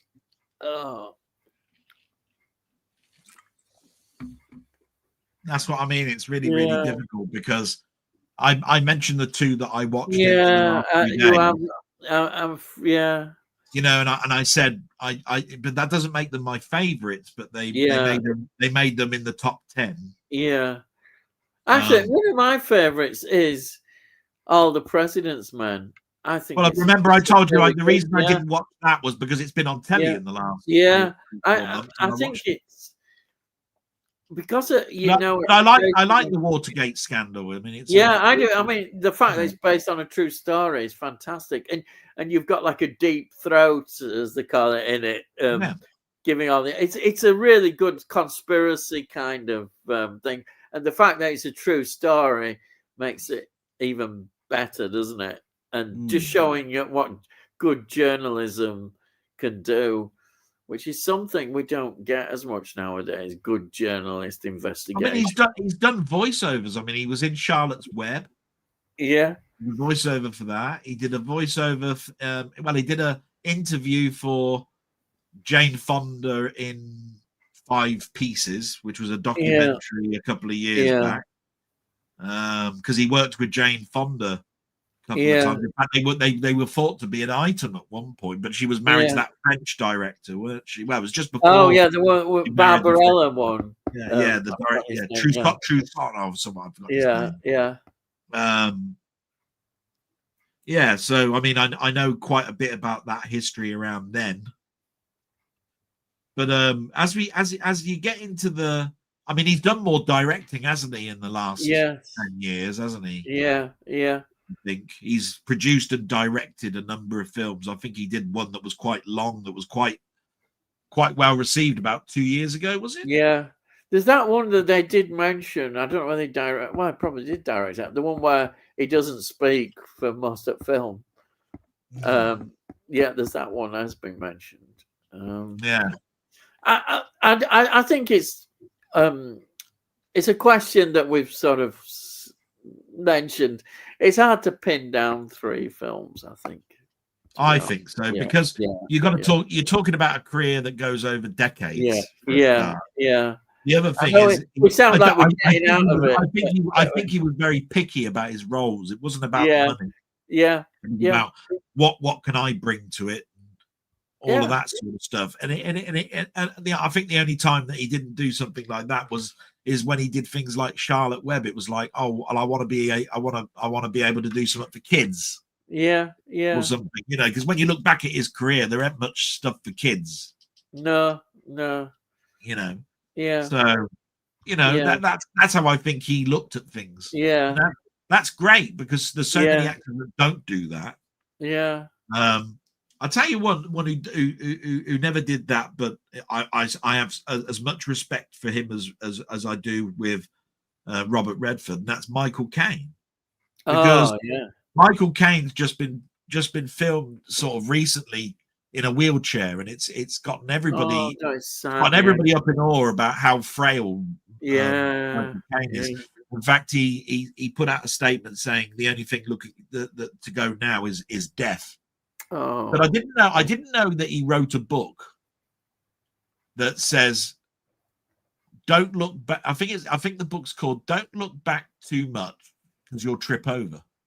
I thought that's a great title. Because what he actually basically said is that you do have to look forward, and you don't want to look back too much, because basically you just trip over yourself. You're just going over old ground over and over and over again. And it's all about now what you can do for the last period of your life, and how you approach death. That's right. Which is why I like that film Tuesdays with Morrie so much, because basically it was about a guy with Legionnaire's disease, and an old student visiting him every Tuesday until he died, and he was teaching him life lessons, but those life lessons were all about living in the now and not, in the past. So it's a very poignant film. And I do like ones that make me think a little bit, but I try not to watch too many of them. If you watch too many of them, you can get very maudlin. You need to be in the right frame of mind. You need to be in that frame of mind where you come away going, that made me think. If you don't come away going, that made me think, that did, about life.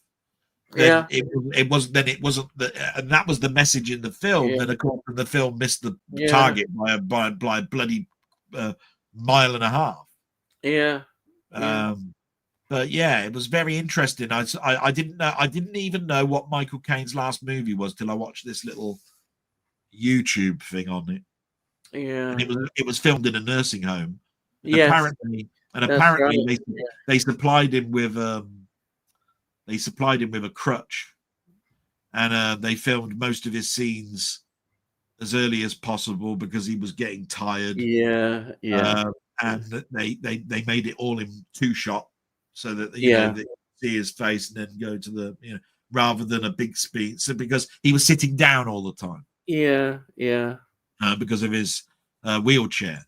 Yeah. But Michael Caine came out with endless shit that I could name, but what a fantastic actor. Well, he admitted he didn't mind doing rubbish because he said he paid for his house, he paid for this, he paid for that.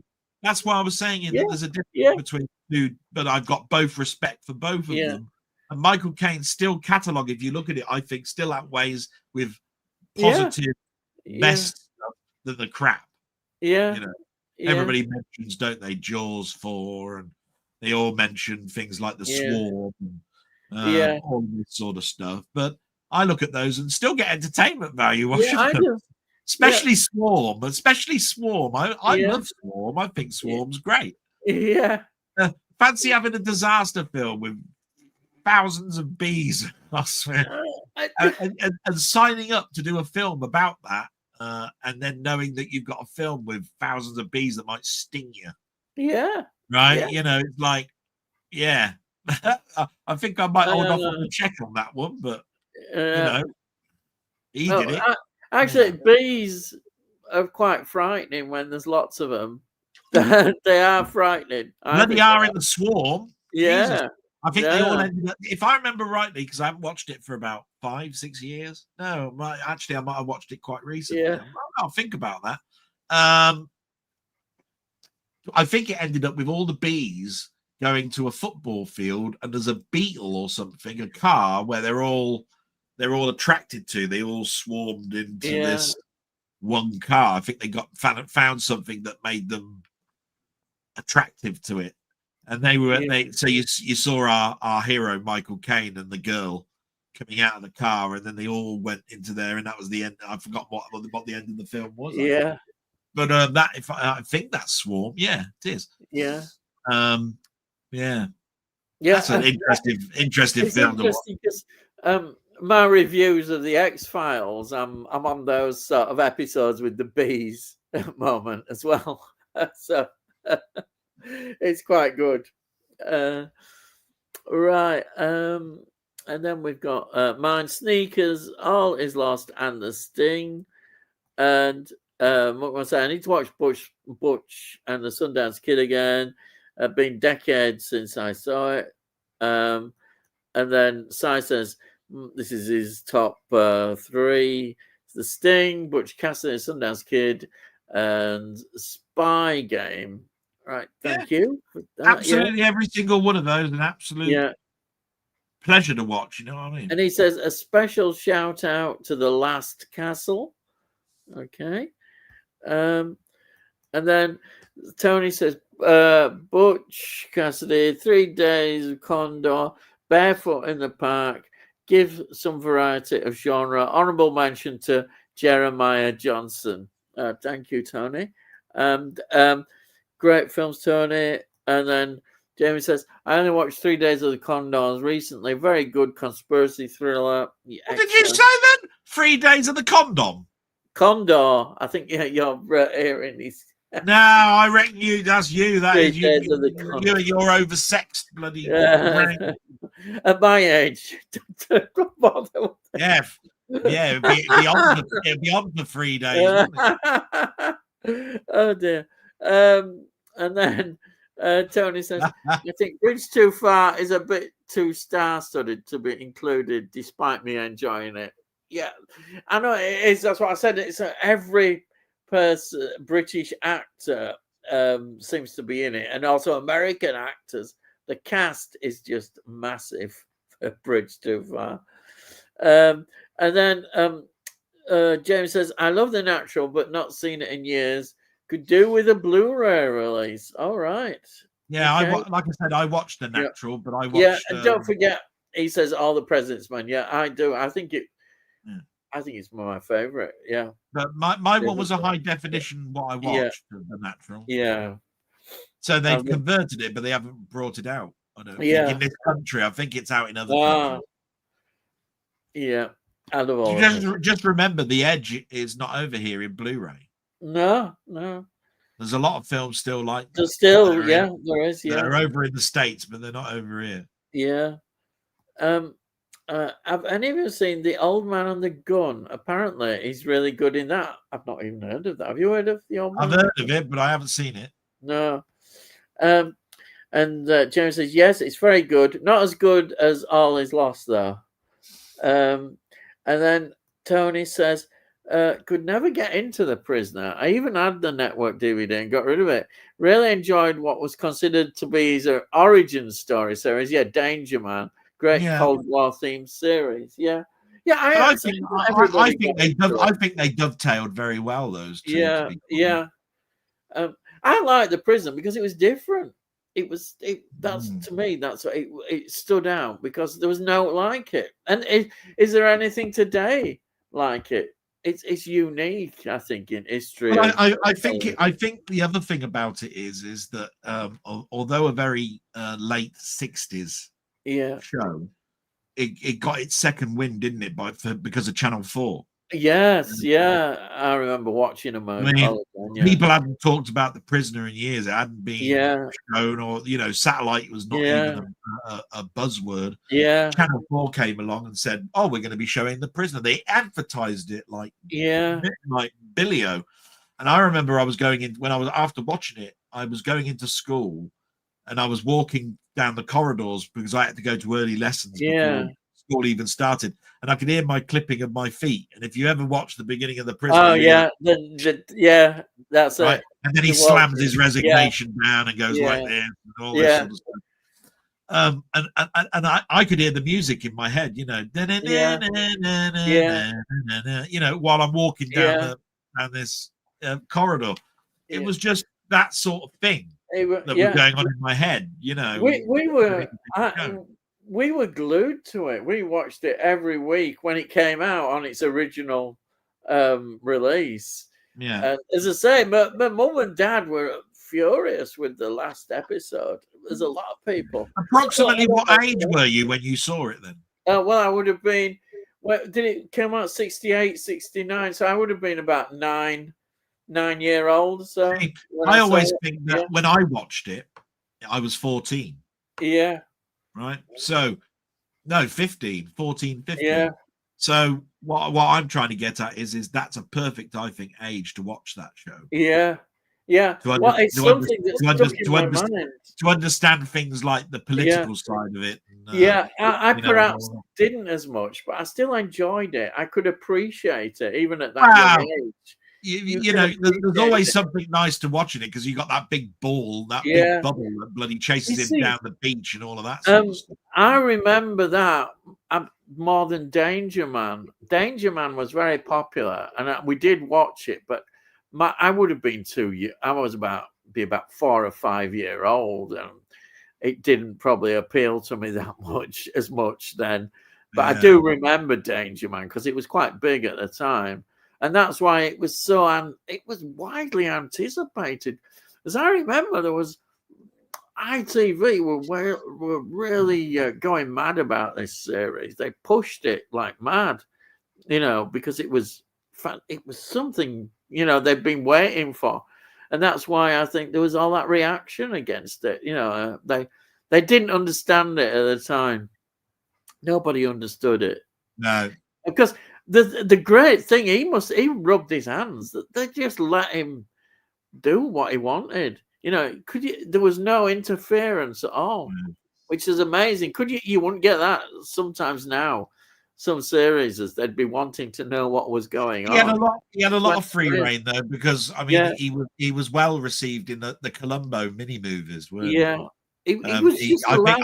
think he was the most reused actor in Columbo, if I remember rightly. He was in several stories where he was the protagonist, you know. Wow. And I think in those as well, he was like director of them or whatever it is, you know what I mean? A Columbo episode, you know, directed by Patrick McGowan, you know, and starring Patrick McGowan. Yeah. Oh wow. You know what I mean? Yeah. Yeah.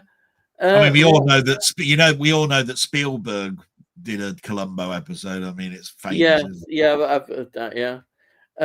So we've got Rocket Bunny saying, with regard to Prisoner, it's one of the few series I really can't name a favorite episode. Once Upon a Time is perhaps the best acted. Leo and Pat, just a head-to-head, is mesmerizing. Yeah, it is. It is. Yeah, because I read out the episodes, and I think I agree. I think that amazing acting, as he says, very intense. Yeah. And then he says, Rocket Money, can't remember my first DVD. It's probably the Star Wars or a Doctor Who story. Yeah, definitely. I said my first proper Doctor Who, if I don't count the 5 Doctors, was the Robots of Death on DVD.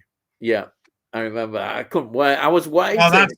That as well is one of the early VHS ones because it had the old covers, didn't it? It was. Do you remember they did those? They just put them all together as, you know, not in episode form, as omnibus releases. And I remember they spliced them together because they thought nobody had watched these as individual. That's right. And then they were proved wrong. The fans said, we want to see all the episodes. Yeah, where's the bloody beginning and end credits of all of these things? Yeah, exactly. The recap. I'm trying to think what. Yeah, John Pertwee. I think it was Death to the Daleks. I remember, and I think you're right. Robots of Death. I think, and there would have been it would have been. I'm trying to think of Tom Baker ones. Pyramids of Mars, I think, probably. Yeah, that had a photo front. Yeah, it would have been that one. In fact, if I remember rightly, it's a picture of the 2 mummies in front of a pyramid in a forest or something. On the front cover of that one. They released a version of they did some experiments at first with it, and then they realized that they were selling well. And then I think in many ways it was Doctor Who magazine and the fans who said, we want to see these, how they were originally transmitted.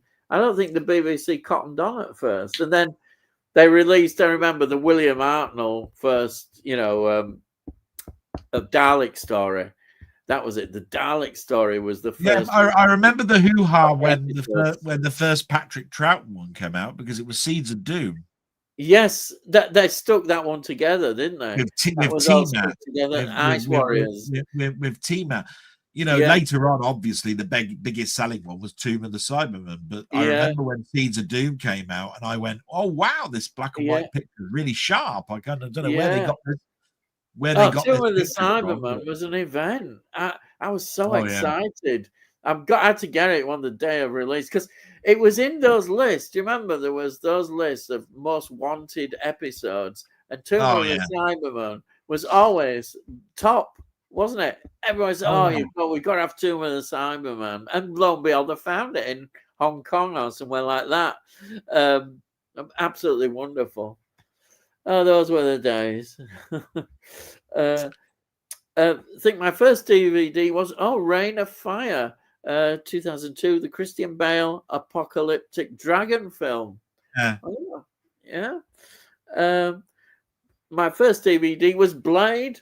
Oh yeah, good one. Blade. Wow, wow. So Blade is what? At the pictures, 1999, isn't it? Yeah, or 2000.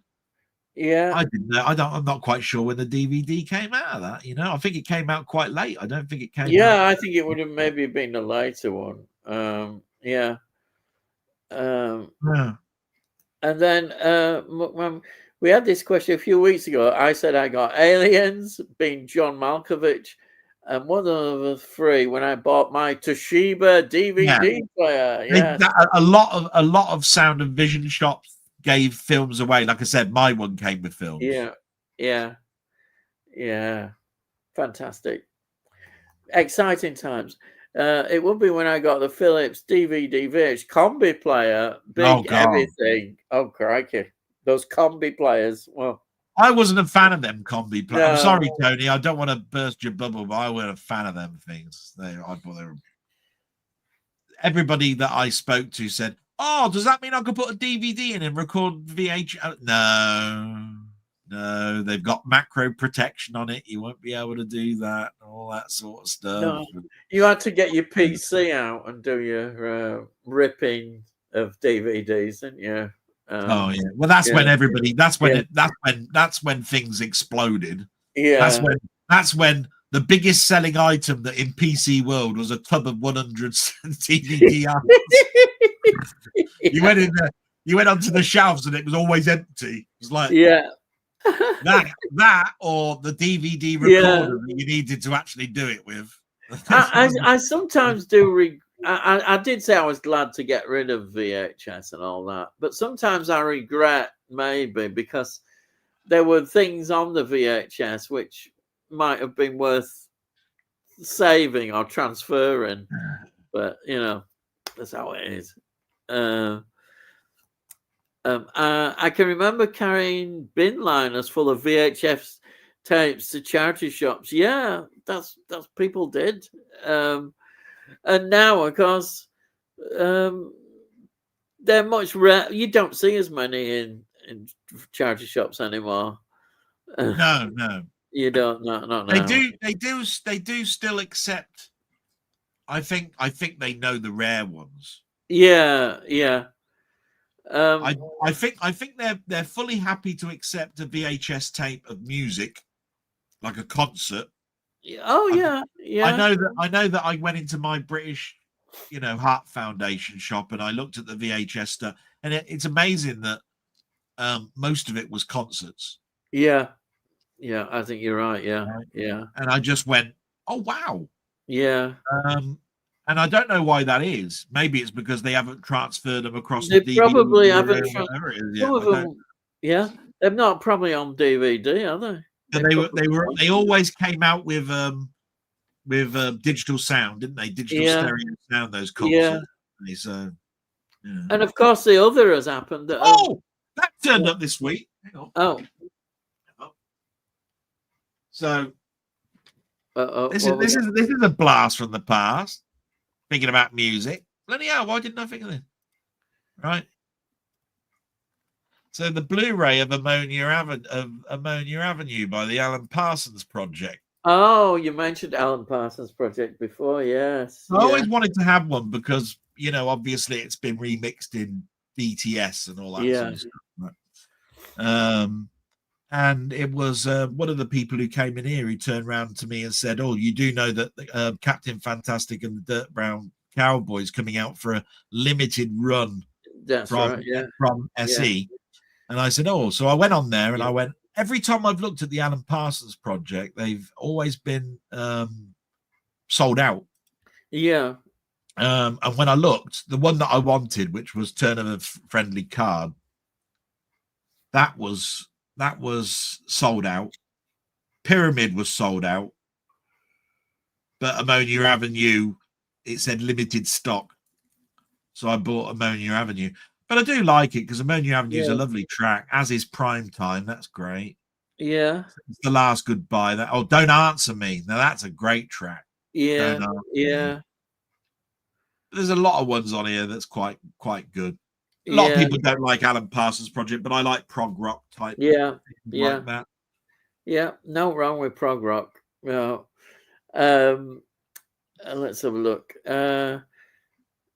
Joseph, I sold on my VHS to a market trader for £200. Bloody hell, you did well when DVD came out. Oh, when DVD came out. Oh, right, yeah, okay. It was the time to get in because I did that with some of my Doctor Who ones, and I did quite well.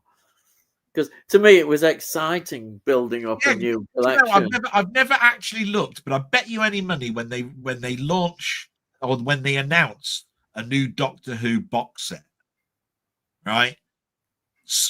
eBay is swamped with them reselling their DVD copies of all the episodes that are in there. I would never get rid of mine because I took so long collecting them. Oh, yeah. To collect them all the time. And I like them. I do know a lot of DVD collectors that collect both. And they go, I'll never get rid of them. I'll never get rid of my Doctor Who DVDs. But it's just, I bet you any money that happens. It's like, I hope they don't bring out season 17 because then I've got to bloody get my eBay account out again and sell all this shit. Is it a Peter Davison one's coming out? Is it in November? Is it? No, it's a Tom Baker one, isn't it? Is it Tom Baker? Sorry, Tom Baker. With the brain of Morbius. With the brain of Morbius. Yeah, which is, I'm guaranteed that'll be a massive seller. That'll do really well. Well, that was what they called the Year of Horror. Yeah. And I remember I loved the Seeds of Doom. I loved Brain of Morbius. I think it's season I wasn't a big fan of Planet of Evil. I think that's on it. Pyramids of Mars, everybody knows that. Yeah. So it was the Year of Horror, wasn't it? Yeah. Brain of Morbius. Wow. Great. Let's have a look. And then Rocket Bunny says, I'm with you, Ian. I chucked all my VHS and was very happy to do so. I do still have a few left, which I have digital. Yeah, I see that. I don't have much VHS left. I really don't. Yeah. Anything that I've got is now in the attic. Yeah, yeah. It is sort of wrapped up well because I know that I do know that cold and heat all sort of thing. People are now it's sort of a thing that I've got to have some collect VHS now, so it does come back, I suppose, in circles. Yeah, but I saw one of those American YouTube things that turned around and said, I've just bought myself Escape from New York, the new deluxe copy that's come out on VHS, and it's got this cassette and it. It was Tech Mode. That was it, Tech Mode. Right, and he said, it's lovely. Look, the case is nice. Look, the VHS. But I'm going to do some testing on it. And the one thing and this is the thing that puts me off. Is where did they get the VHS tapes from? Right. And when you used to buy tapes, they used to be of the right length for the film, right? Yeah. This thing looked like it had far more tape than you needed. Right? Yeah. And he's got specialist equipment. So he put this tape on, and when he got to the end, he let it run, right? Yeah. And you could tell that it was a pre-recorded tape because you could see stuff from Channel 4 that had been recorded with the advert. Wow. Right? And I was going... Wow. Yeah. So I'm buying an old second-hand tape that's been magnetically erased with a magnet. Yeah. And they've recorded over the top of it with a copy of Escape from New York. Yes. And you still got remnants of... so in other words, it's like a Scotch 180 tape that's been used. So this is where they sourced their tapes from. And I'm going, there's no way in this wide world I'm spending $39.99 No, exactly. Bloody Escape from New York now. With knowing that. Yeah, yeah. And some VHS tapes gone a bit mouldy in places as well. You see that? Well, they will do. Yeah, the way they've stored them and what have you. Yeah. So I wouldn't go there, but I'll just convert those to digital myself one day. Yeah, I've been meaning to do that. Yeah. Steve's Gaming Part 2. Hello, all. Ian Dell. What DVD box was the best bargain you ever got, and which box did you buy but felt it was really overpriced? Oh, yeah. All right, Steve. Bastard. Yeah, your normal salute. I have to do that. It's the law. Can't help it. I mean, I know what I was mostly disappointed with. I don't think it was overpriced, but I'm mostly disappointed with, and that was the very first deluxe 4K steelbook of the Indiana Jones films. Oh, right. Bloody awful, right? Had a cardboard cover that fell to bits. It had all the steel books were bland and white and piece of shit. I sent that back. I went 60 quid for this. You're having a laugh, right? But I would say that probably the most expensive, over the top, why is it so expensive, was probably the Harry Potter Steelbook deluxe set, because it had all the Harry Potter films in there in the shape of a train or something, right? And then it dropped in price to under half price or even a third of the price every Black Friday, and you can still buy them. That's how well those sold. Yeah. Right. So that didn't do very well. Best bargain.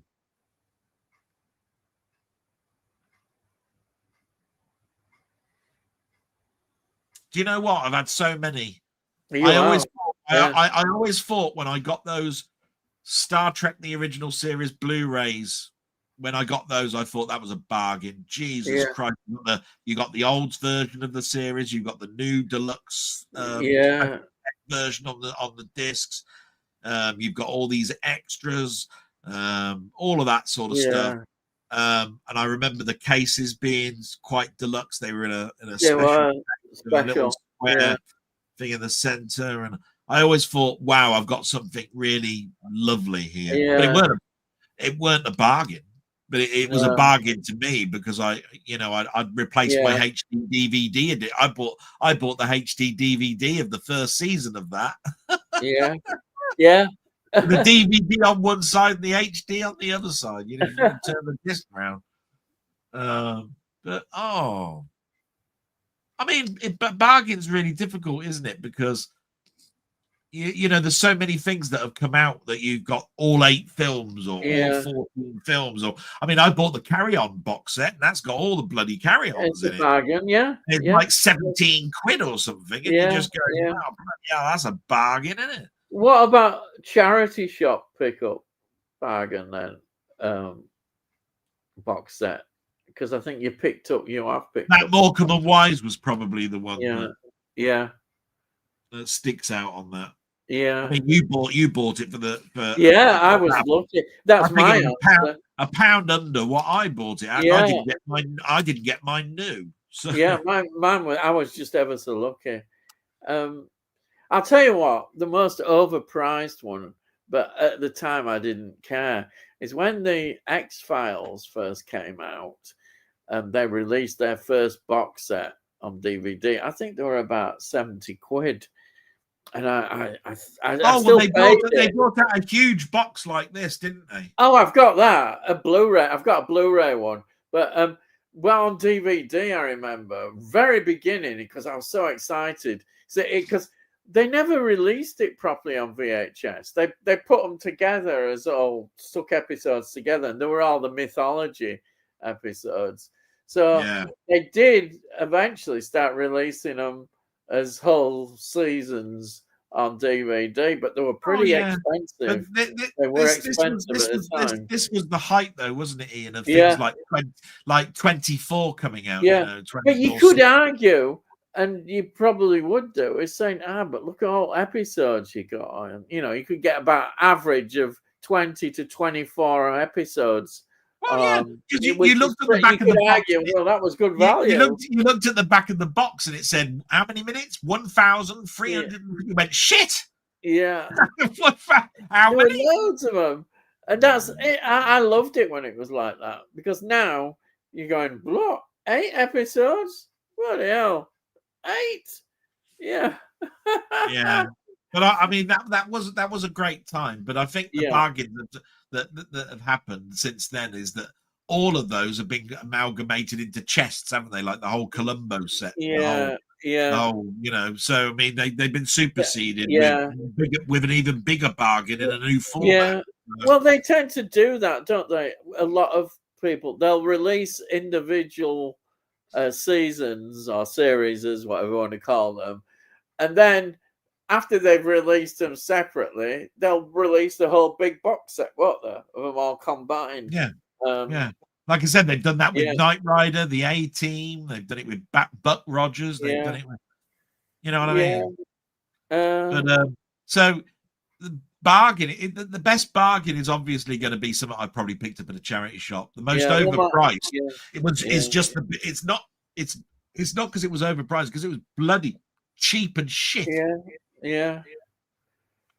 Horrible.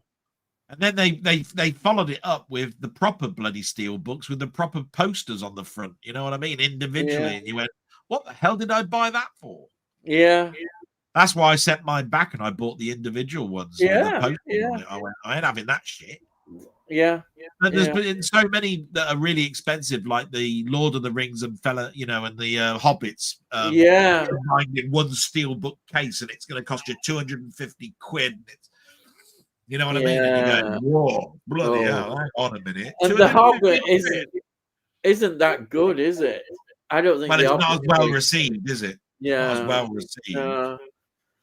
Yeah, I won't say the Hobbit's bad. It's just that when you've got 3 films like in the Lord of the Rings series, and then they did the extended ones, people just went, "This is what can beat this for film of the year?" You know, like film of the decade. You know, everybody put those films in as the reference disc to show off the telly in a shot. You know, they were all showing Fellowship. You know, like the 2 towers. If you went into a Paris, they'd put that. There was, yeah. And all I can say to that is well, yeah, and you can understand it to an extent. And when the Hobbit come out, it's like, well, you know, it's almost as good, but it's not. And the reason it's not is probably because a lot of things. One of the things I didn't like about it was they screwed the Tolkien family when they made those 3 films. The other thing is you've made a small book, which is J.R. Tolkien said it was to introduce you to his style of writing. They put 3 blooming films. They made 3 films out of it. Yeah. Right. You could have done that in 1 film. Yeah, it's taking the piss. It's taking the piss, isn't it? You know what I mean? Yeah. But the reason that they screwed the Tolkien family is they only gave them royalties for the first one, because it's the only one that's really got the Hobbit at the time. They made up the names of the second 2, so they got their money. Yeah. So, you know, that means that they've got 2 extra films, each one probably getting 1 billion in revenue.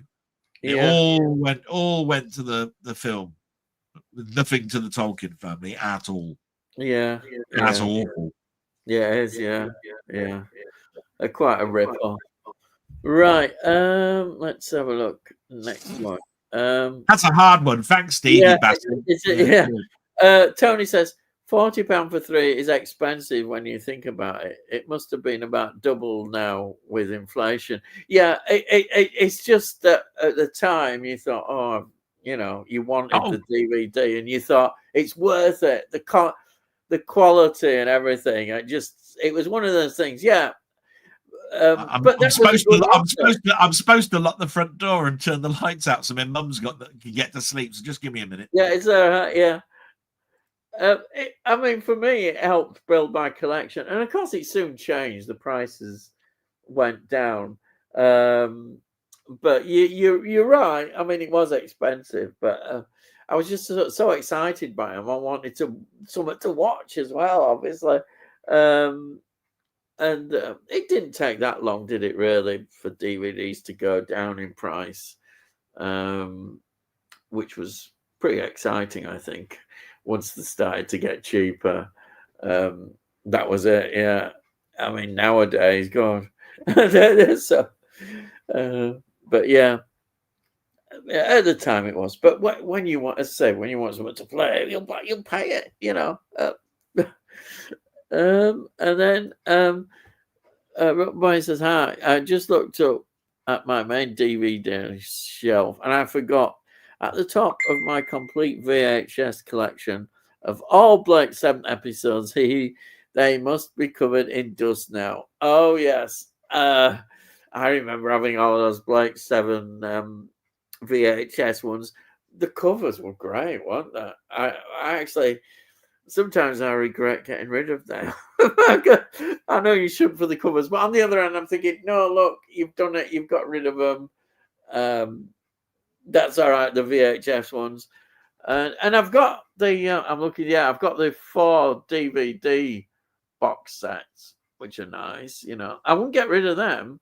It's interesting, even though I'm getting the updates. The Blu-rays.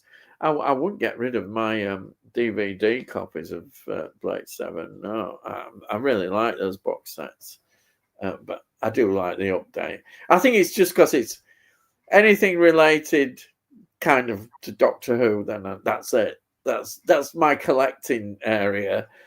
Because I don't really do much collections apart from Doctor Who, really, because I can't afford it. But a time will come maybe when I can afford to get collections, and then I might get some special editions. But I always say it's about the film. I have to say that, don't I? Well, it is sometimes, because I see these special editions and I think some are just overpriced. I've said it before again, but they're overpriced, and you're getting a lot of tat with them. A few postcards, a few stickers. I mean, stickers. Who's using stickers? And then even the posters are not always that good. You might, if you're lucky, sometimes you'll get the original. I always like the original posters, but then you get this new art, and it's okay, but I always think it's the film. And have you noticed in most cases, the original artwork is always better than the new artwork? Not in every case, but I think in majority of the cases, people say, "Oh, I really like the original artwork best." It's because it's just is. And sometimes you see the new artwork and you think, "Oh God, what have they done? Why? How have they passed that?" You probably notice it more with steelbooks. I don't know that. What's that? There's some bad artwork on steelbooks, isn't there? Oh Christ! Yeah. Yeah, very disappointed with a number of them. Yeah, I mean, I'm saying because you pay quite a lot, you should get, you should get good artwork. You really should. But I suppose that's how it is.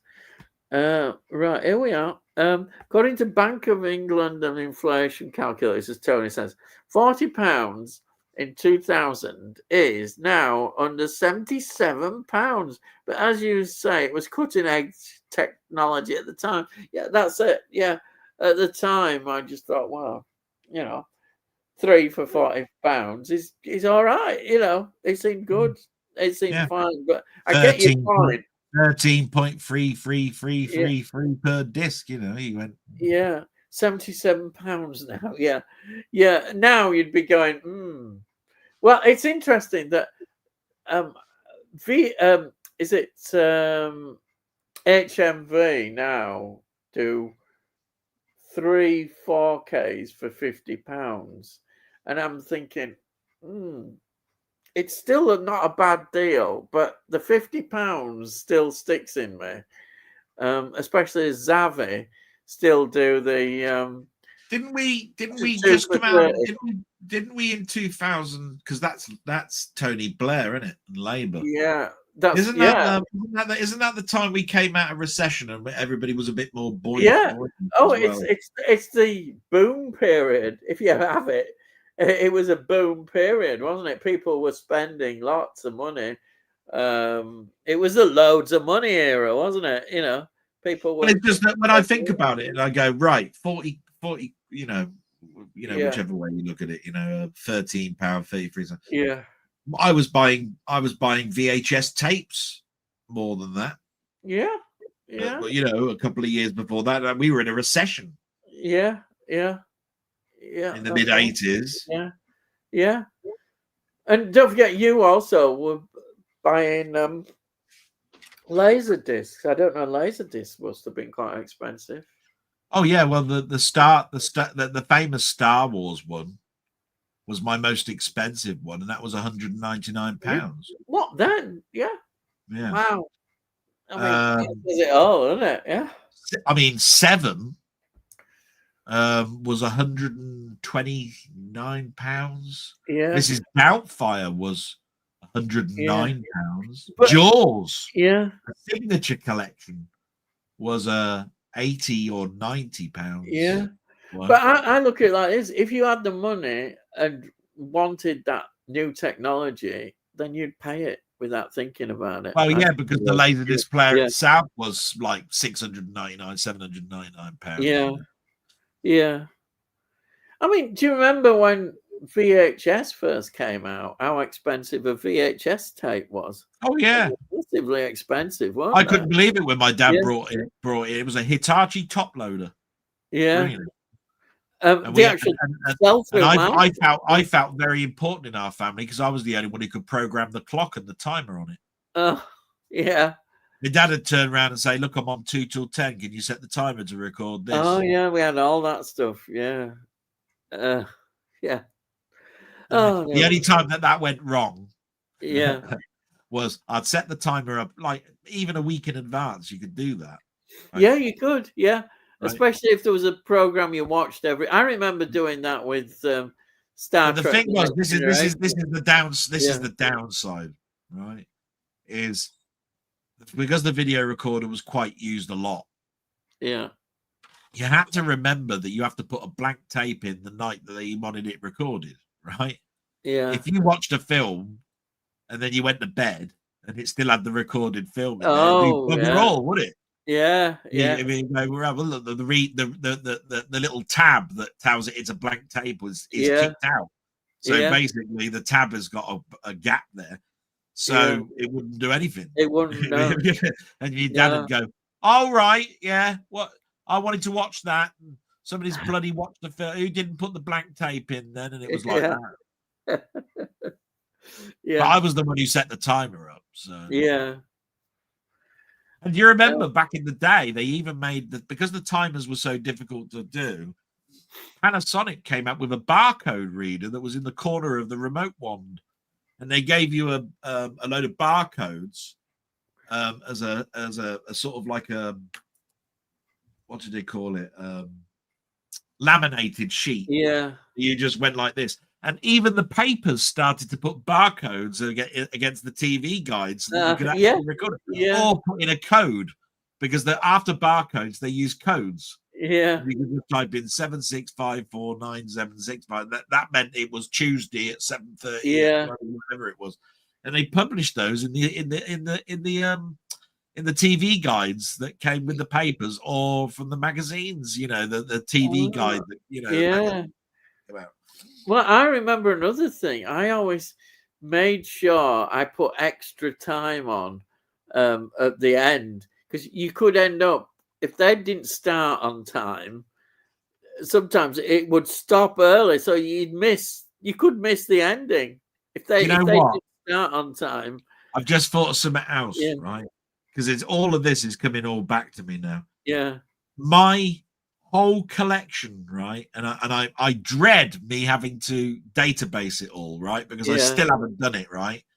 Exploded. I mean, I'm talking exploded, right? With CDs and DVDs when all the Sunday magazines brought out a film every Sunday, right? Yeah. In their supplement guide, right? Yeah. Every Sunday I was going in and buying some paper I didn't want. And you got a film because it had Starsky and Hutch the movie or something, right, inside it, right? Or 2 Frankie Howard films, Up Pompeii and Up the Chastity Belt or something, right? Double bill. Or it had the whole album from from Queen was on this, was within the supplement. And I've got no end of cardboard sleeve flipping CDs, DVDs in a bloody box. And I tell you what, I must have thousands. Yeah, okay. I hate to think when I catalogue them. Yeah. I ain't got to that yet. Yeah. I bet you anybody, a lot of people did that as well. They bought a lot of them. Oh, yeah. Well, you would do if you wanted. You thought, oh, that's good, isn't it? It's worth buying paper to get a free DVD. Yeah. Definitely. Pay £1.29 for the Sunday paper, get a film worth 14 quid or something. And it even said that on the front of it. Said, £14.99 film in here for the price of the paper. You can't do wrong with that. Yeah, and, you couldn't go wrong with that. And I remember that I was speaking to a friend. He used to work in the paper shop. Oh yeah. Right. And as soon as he got in there, he put all the ones with the really good DVDs to one side that he'd buy at the end of his shift. You know what I mean? Yeah. And I know a few people, and I read this was in the forums, right? That also, when they worked in the shops, they bought one paper with the supplements, but they took the supplements out of all the other papers and put them inside the supplement that they were buying. So they had the 5 films that were coming out in the supplements that Sunday, and they only bought one paper because they put the supplements, just the supplement bit, in their own paper and went away. And all the news agent was saying was, "Oh, we were short shipped." Because there was a lot of people that would have said, "Where's my DVD then?" Oh, if it's not there, you have to. It'll say in there that you could still write away for it. It's just the price of a stamp. It'll be in the section. It'll be at the bottom in one page, and it'll say no DVD with your copy. Then just send us away. You'll get it, right? Yeah. And he said, and I bet you any money that there was a load of people with news agents that basically got ripped off with that. Yeah. Oh yes. Yeah, you're right. It's like, how come we sold all them, but we didn't get that much money for them? What's going on? What's going on there? Right. So I said, A History of Violence, 2005 was the last film released on VHS. Oh, was it in this country? I take it is, right? Is that in this country? I don't know. 2005. It wasn't that long after, was it? Really? Well, I saw that in the cinema. I don't remember. I don't remember. I mean, I don't know the full ins and outs of what the last DVD, what the last VHS was, what the last Laserdisc was. I haven't got that information. And, I'd go, what? Yeah. And then, this is a good point as well. I think, as well as a great improvement in picture quality over VHF, it was the reduction in the space the large collection would take up. And the most important thing for me was the excitement of the extras. I mean, you couldn't get extras on VHS. Oh, you did occasionally. You might get a small making of documentary. But that's the reason why I didn't go to DVD so quickly, because I had extras all the time on Laserdisc. Yeah, that's it. And for me, it was just, and sometimes, of course, I mean, I had the whole audio commentary by the director telling me in the left ear what they wanted out of this scene and all that sort of stuff by just hitting the audio. But you couldn't do that on VHS either. Yeah. It's just a simple thing that I think a lot of Laserdisc people didn't. They were probably the last people to actually go to DVD as a medium. Yeah. If you'd got a Laserdisc player, I think you didn't upgrade to DVD immediately. I think it would be a couple of years later before you went down there. Oh, I've got to buy all these again, have I? Yeah. Bloody hell. It's easy to see why they took off the DVDs. They were just easier and convenient, even if you don't mention, the upgrade in picture quality. For people, they were just so much convenience, weren't they? They were just better in that sense, as well as the quality. Tony says, it's just that the Laserdiscs were analog. Yeah. As much as it looks like a huge CD, it's analog. Yeah. When you went to DVD, it was digital. Yeah. You can eke out a little bit more picture quality out of an analog Laserdisc, but it's still below 720p. Yeah. When we were going down the thing of when people were turning around and saying our telly is high def ready, right? Yeah. What that basically meant was you had native 720p, but you only had 1080i, right? Which was when you went up to 1080, it was interpolaced I, and 1080p, a proper 1080p, was the proper HD, right? Yeah. And people were going, "Oh, I've still got HD pictures." No, you've got interpolated screen. You haven't got an HD TV. You're HD ready. That's Yeah, why that's it. you know. You see that ready phrase. Yes, yeah, that. You remember everybody was going, Yeah, you yeah, high definition ready, and you'd go, ready. yeah, and you'd go, Yeah, yeah, but I've got a HD 1080p yeah, screen. I got you got that eye crap, yeah, right? Even the Xbox 360 was 1080i for a yeah, long time until a firmware came along. yeah, But you know, I remember all of that. Are you HD ready? Yeah, I remember all yeah, of that back in the day. Wow. Yeah. yeah. Oh, yeah, wonderful. Tony says we had Betamax at first, like yeah, we had that, and then had to change to VHS. Remember giving the player loads of tapes of Star Trek original series I'd recorded from the TV away to a neighbour's son. Yeah. Yeah, Star Trek Gold. And I bet that neighbour's son didn't keep it as good as you did.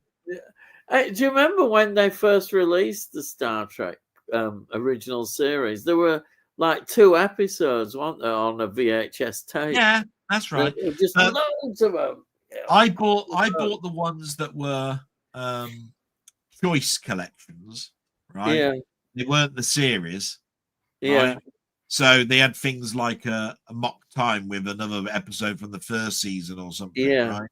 So it had mixed of season 2 with 1 and all of this sort of stuff. And they always had the bad episodes, you know, the ones like Plato's stepchildren or Yeah, something, yeah. Where Spock's reciting bloody poetry or I whatever. know It is, that one goes down Spock's or brain and all they that can't stuff. control Yeah, themselves and they're going, yeah, all this. Right, it will have that, or it was Dagger of the Mind, or something like that. Right, that was another one that was a choice episode. yeah, Really, was a pretty piece of shit. Really. yeah. Well, actually, I don't consider any episode a piece of shit. Really. No. Then they came out with those proper boxes, and I remember the spines of them and all that. They didn't make up anything, but it was that transporter type.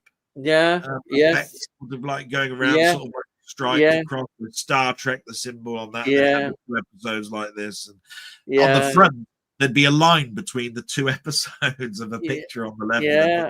right. Oh, yeah. And I loved all of that. And Star Trek: The Next Generation just had 1 picture on the front.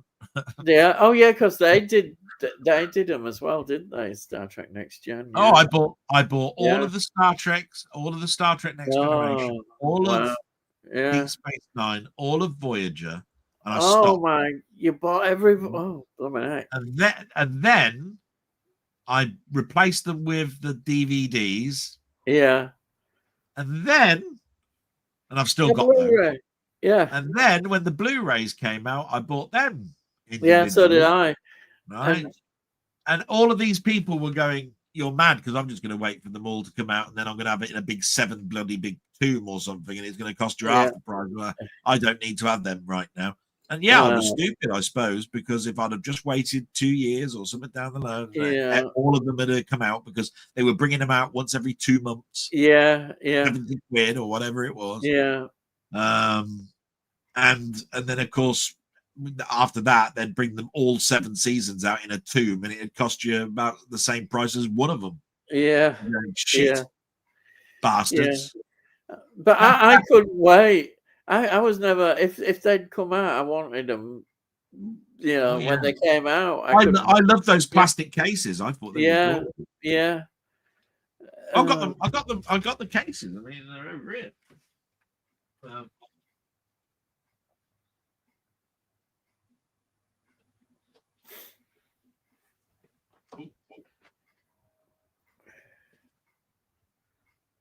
Yeah.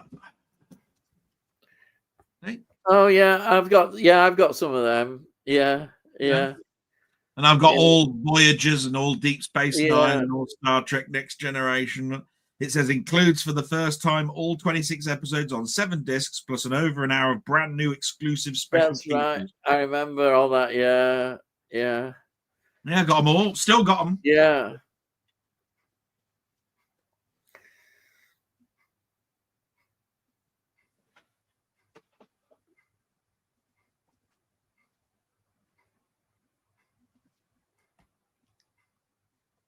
Even my original series came like that. Yeah, I've got that one. I've got exactly that one up there on my shelf.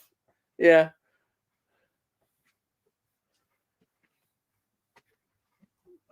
Right. Let's do some more. Yeah, carry on. Yeah. Let's have a look. Here we are. Sai says Betamax was used by TV industry for years.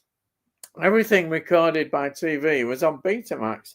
Quality was much better than VHS. Yeah, basically, I mean, anybody that knows Doctor Who knows that, because the BBC used videotape for years and years and years. Doctor Who was filmed on videotape. They then put a camera in front of the videotape master, recorded them onto 16mm film, and flogged them off to everybody abroad. That's what we're waiting to have come back, is all of those filmed versions, because the masters were wiped or junked, and the film ones were junked.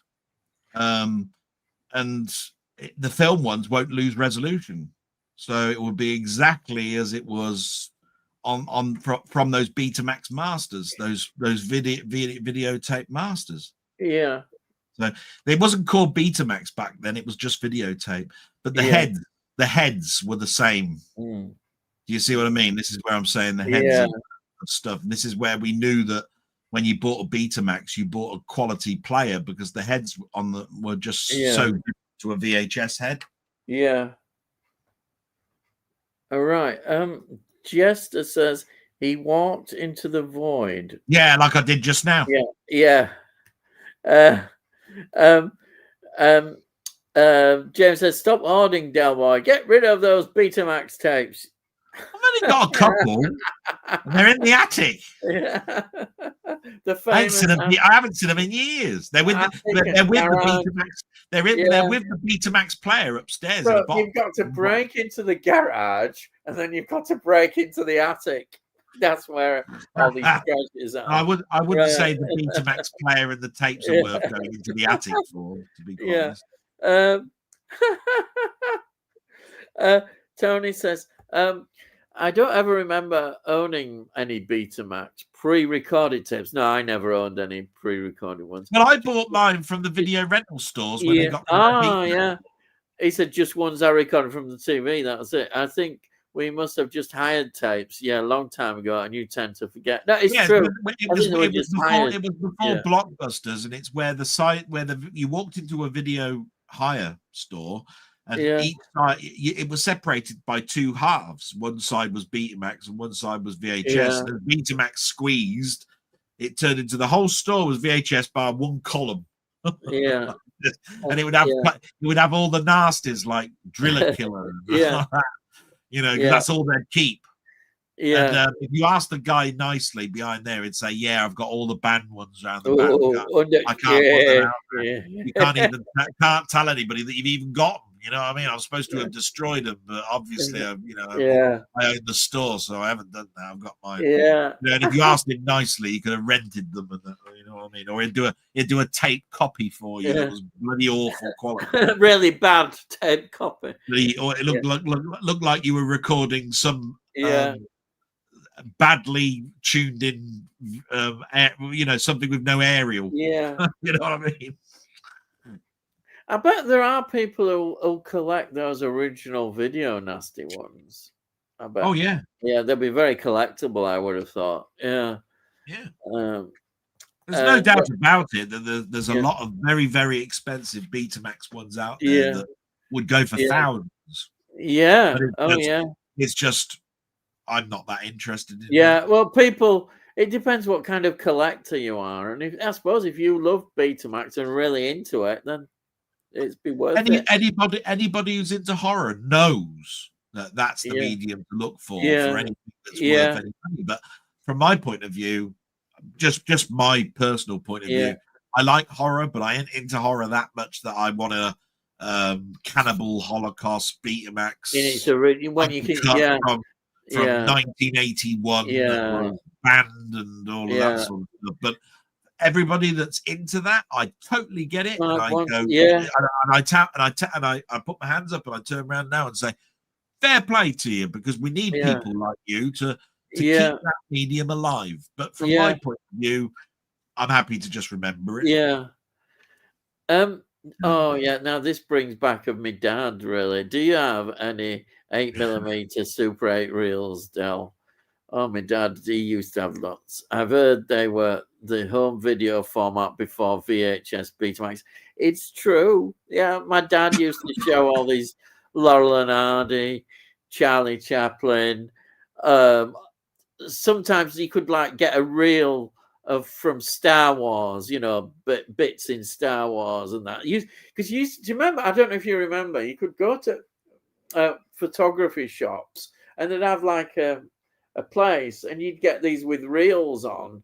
They were only small reels, but they all had things like Star Wars and what have you, sort of big films, and the silent ones, as well as some early talkies of like Laurel and Hardy and Charlie Chaplin. They were always popular because my dad loved showing all those, so he'd buy all those. And what he did as well, he'd buy the small reels, of the time, and then he'd join them with another one, and he'd create a whole sort of big reel of them, which was great because you could splice them together. It was easily done, I think. Which was I think anybody that watches my blog knows that I'm in awe of Movie Guy, who's an ex-projectionist, right? I bet he does that kind of thing, yeah. And of course, he's got no end of 8mm, 16mm, 35mm. I think he's got 170mm rear. I think he's got a couple of cells of an IMAX. Yeah. But for me, the earliest thing I had was VHS, unless, and this is really taking things to a stretch. Yeah. With this. Did you ever have those? And I went, no, we couldn't afford a projector, right? But I remember my dad upgrading my old 3D viewfinder. Do you remember the 3D? Oh, yeah, I've got one. I've still got one. I've got one of those, yeah. They brought out a torch, right, version of the 3D viewfinder. Yeah. And it had cartridges, and you plugged them in and you pressed it, and it projected onto the wall. That's right. Yes. And I still have mine, right? Yeah. And it projected the Spider-Man 60s cartoon onto the wall. No sound. There was never any sound of these things. Yeah. No. But still, it was great. Yeah. But inside those cartridges, apparently, are the film reels. It's like little film reels that go around. Because you can hear it going. Yeah. Fantastic. The cartridges being played through. Wonderful. That was the only thing that I had. I couldn't afford anything else, but I remember that was one of the best Christmases I ever had. Was it was Enter Electro, the 1967 Spider-Man card, with a cartridge that came along with my Vision Master. Yeah, and I also remember even before that we had you could get little kids projectors that were kids. But then you'd put the slides in and you could watch I don't know, Thunderbird stills or Stingray or something like that. That's how my 3D stereoscopic and there's that. It was all TV and they were all in 3D. You put it in and I've got some discs now. I've got, I think, Thunderbirds, Batman, some Batman and Stingray, a few of those kind of things. Yeah, they were great. Right. So, watched a couple of Peter Sellers films this week. Mr. Topaz, he plays an extremely honest school teacher corrupted by the root of all evil, money. Good satire. Also, Hoffman, 1970. Oh, sounds good. Yeah, Peter Sellers. I know you're a big fan of Peter Sellers. Yeah. Great actor. I'm just waiting for him to upgrade those to Blu-ray and basically those DVDs sent in the post, winging its way over to you in a matter of days. Can't wait to be talking about those again. Del grew up watching those cylinders that you spin with slots in to create moving image from still photos.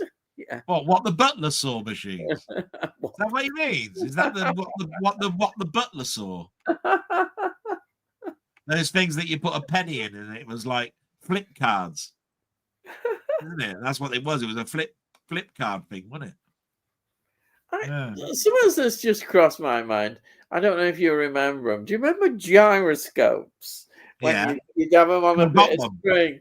Yeah, still got them. Oh, you still got? Oh, wow, yeah. They used to.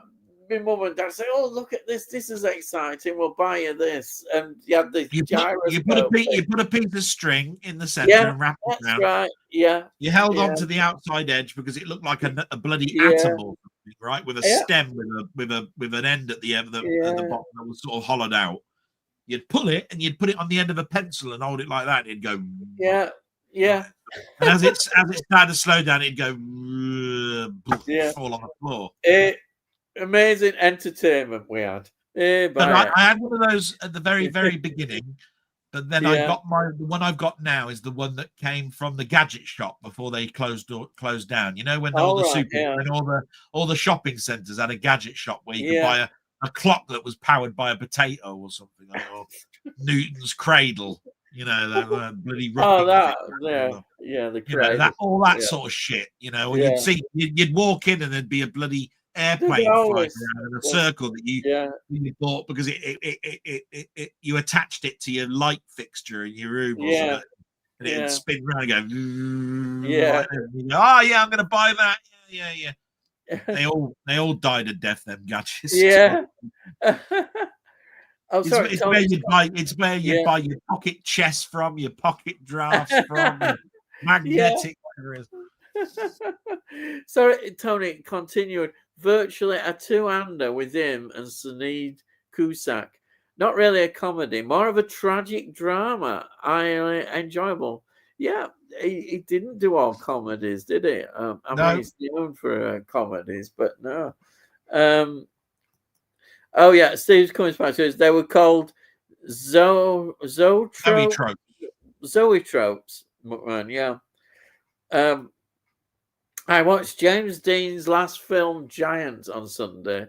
Back Blu-ray said it was 108 minutes, but it was actually 201 minutes. Well, that must have been rather a shock.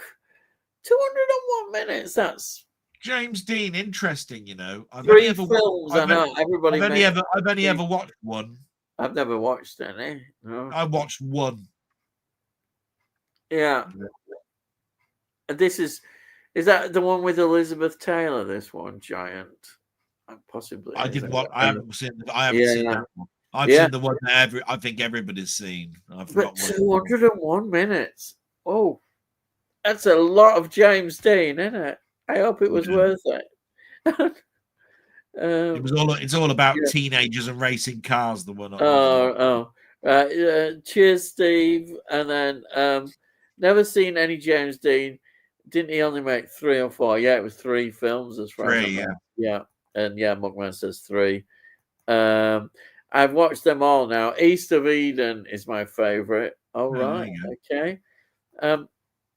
At least if you enjoy him, it won't be expensive completing his filmography. No, it certainly won't. That's a good point. Laughing there. There's a scene in Giant where he's speeding in a car, almost prophetic, I guess. Yeah, because he died in a car accident. That's right. Yeah. Oh yeah, Snowpiercer. Yes, I am. Yeah, I've not seen Snowpiercer, but I've heard about it. Yeah, that's a great train film. Cassandra Crossing with Richard Harris. Yes, that was probably the one I was thinking. Yeah, Cassandra Crossing with Sophia Loren and Burt Lancaster. Sophia is the best thing about it. I wonder why. I just remember every time that you saw the outside of the train, it was going past a mountain or with snow all over it. Yeah. Sophia Loren. Yeah. Can't believe Michael Payne has come out of retirement for a Vin Diesel film. Wow. Vin. That was the picture of him with being sort of like pushed in his wheelchair by Vin Diesel behind him. I didn't know that picture was taken at the time where he's actually doing a Vin Diesel film though. Oh boy. Oh. They are friends. They are friends. Are they? Yeah. So always turn around and said, "Look, I've come out of retirement so many times." Yeah. Yeah. And each time I've done the last one, I say, that's it. But if somebody comes up to me and says, I've got this part for you, then of course I'll consider it. It's one of those things where, you never say never, but I am, each time I have retired, officially I've retired. But, yeah, I get that. Yeah. 20th Century Gaming, Jeremiah Johnson was my favourite film from Robert Redford. Rocket Bunny, wait guys, have you seen The Great Escaper? That's his last film, isn't it? It's well, it won't be now, but it is at the moment. It's a wonderful film. Michael is so good in it. Also, Glenda Jackson. Oh yeah, it was superb. That's the one I was talking about, where it's in a nursing home. It's his last film. Yeah, it looks great. Apparently, it's a wonderful film, but I just ain't got round to it. Yeah, have you got it? Have you got it in your collection? I don't think I have. Oh. No. So it didn't have a steelbook release then? Not that I'm aware of. No. Might have done. Yeah. It might have slipped through my net. Yeah, it might have slipped. Oh dear. 3 years ago, I should have been all over it. Yeah. Perhaps you ought to check it out. It sounds like a historic one, man. If it's his last one, but it isn't his last one, is it now? Then, if he's doing another, very moving film for them both to go out on. Yeah, oh yeah. Not heard of that one, Rocket. Honestly, there's a documentary about Michael Caine, and it shows you a picture at the red carpet gala, and it's him in his wheelchair, and it shows you clips of this particular film. And I watched it this week. I've written it down as one of the things for me to talk about in the blog this week. It moved me so much because it was talking about his book and his ethics in regards to film and all that sort of stuff, and how he's now looking at just looking at life differently. Everything now is for his grandkids, and I don't know if I've got the you carry on talking. Si says, do you remember the time Michael Caine was asked, have you seen Jaws the Revenge? He replied, no, but I've seen the bungalow I bought for my mum. Yeah, that's right. That's it. Yeah, brilliant. Tony says Swarm was too long in my opinion. Watched it not too long ago. Some of the acting is over the top too, in my opinion. I can imagine, Rocket Bunny says Michael Caine tells great stories. His John Wayne one is hilarious. Oh, right. I imagine it would be. It says never wear suede shoes.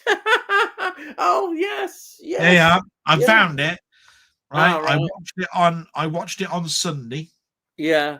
It's called Michael Caine is saying goodbye as his death draws near, and it's from a site called from a YouTube channel called Facts vs UK. It's had 68,000 views, and it's a 9-minute video.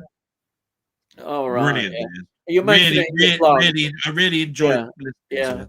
Put that in your blog then, that'd be good. Oh yeah, that's what I mean. This is where I get all my blogging stuff, by looking at the history of what I've watched. And then Ian, have you listened to any Brian Johnson's Massacre or Dandy Warhols? I've heard of Dandy Warhols, but I haven't heard of Brian Johnston's Mascara. Mascara.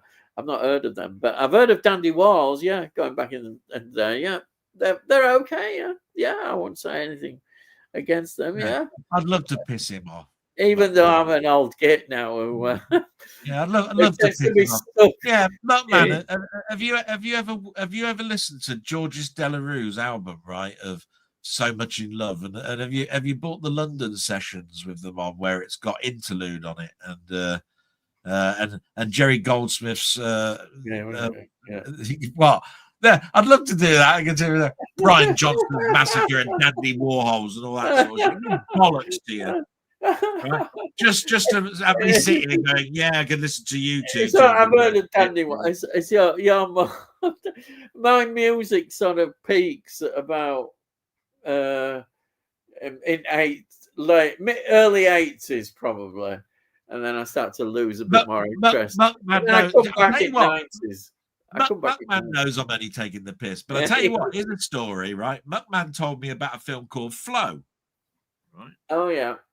Now, I ordered it, right, and I forgot all about it, right? Yeah. I haven't been going through my emails very well, right? I found out, right, this week, that HMV sent it to me, said it was dispatched, and the next day afterwards it says you have been refunded. Reason faulty item.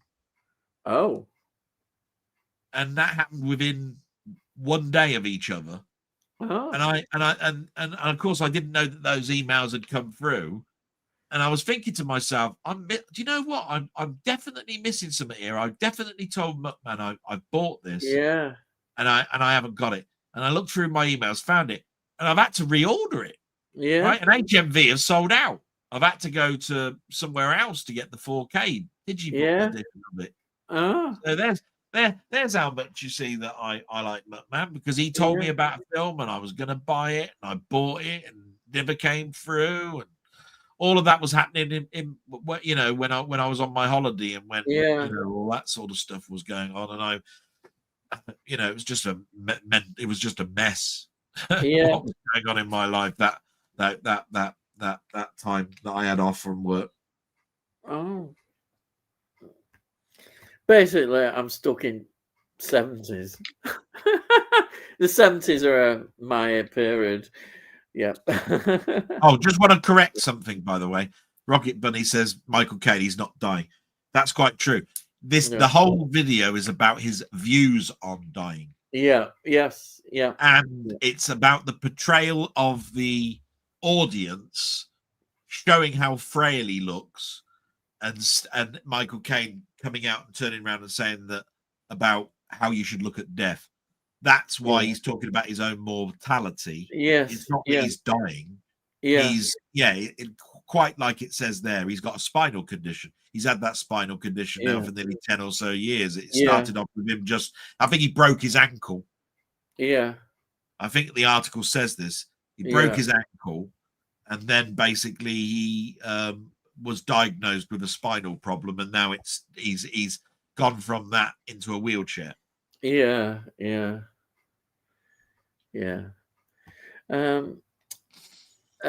Steve's Gaming Pack 2.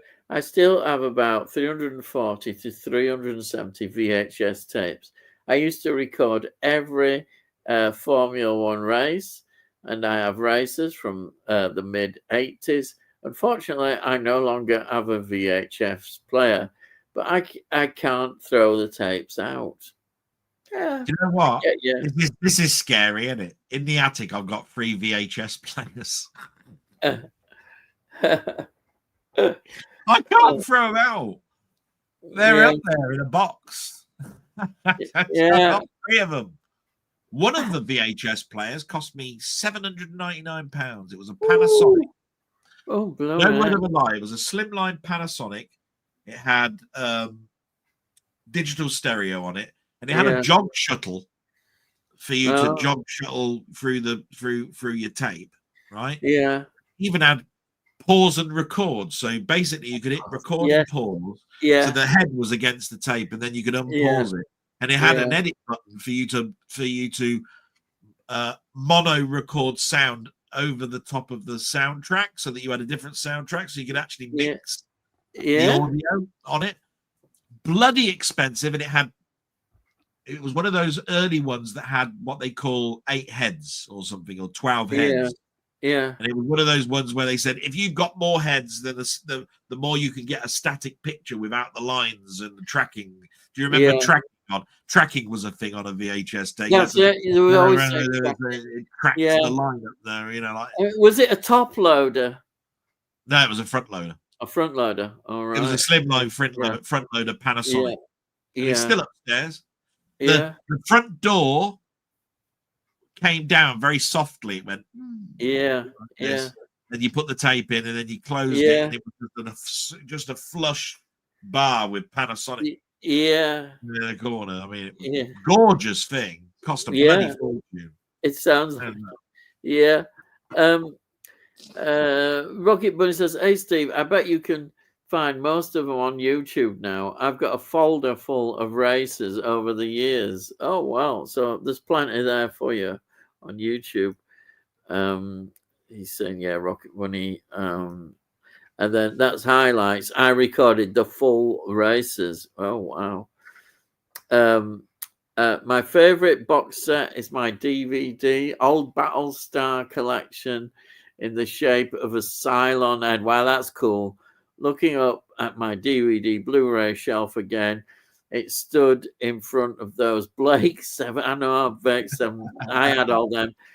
I like this because I've got a visual idea of where I need to go in his house to nick all his quality stuff now.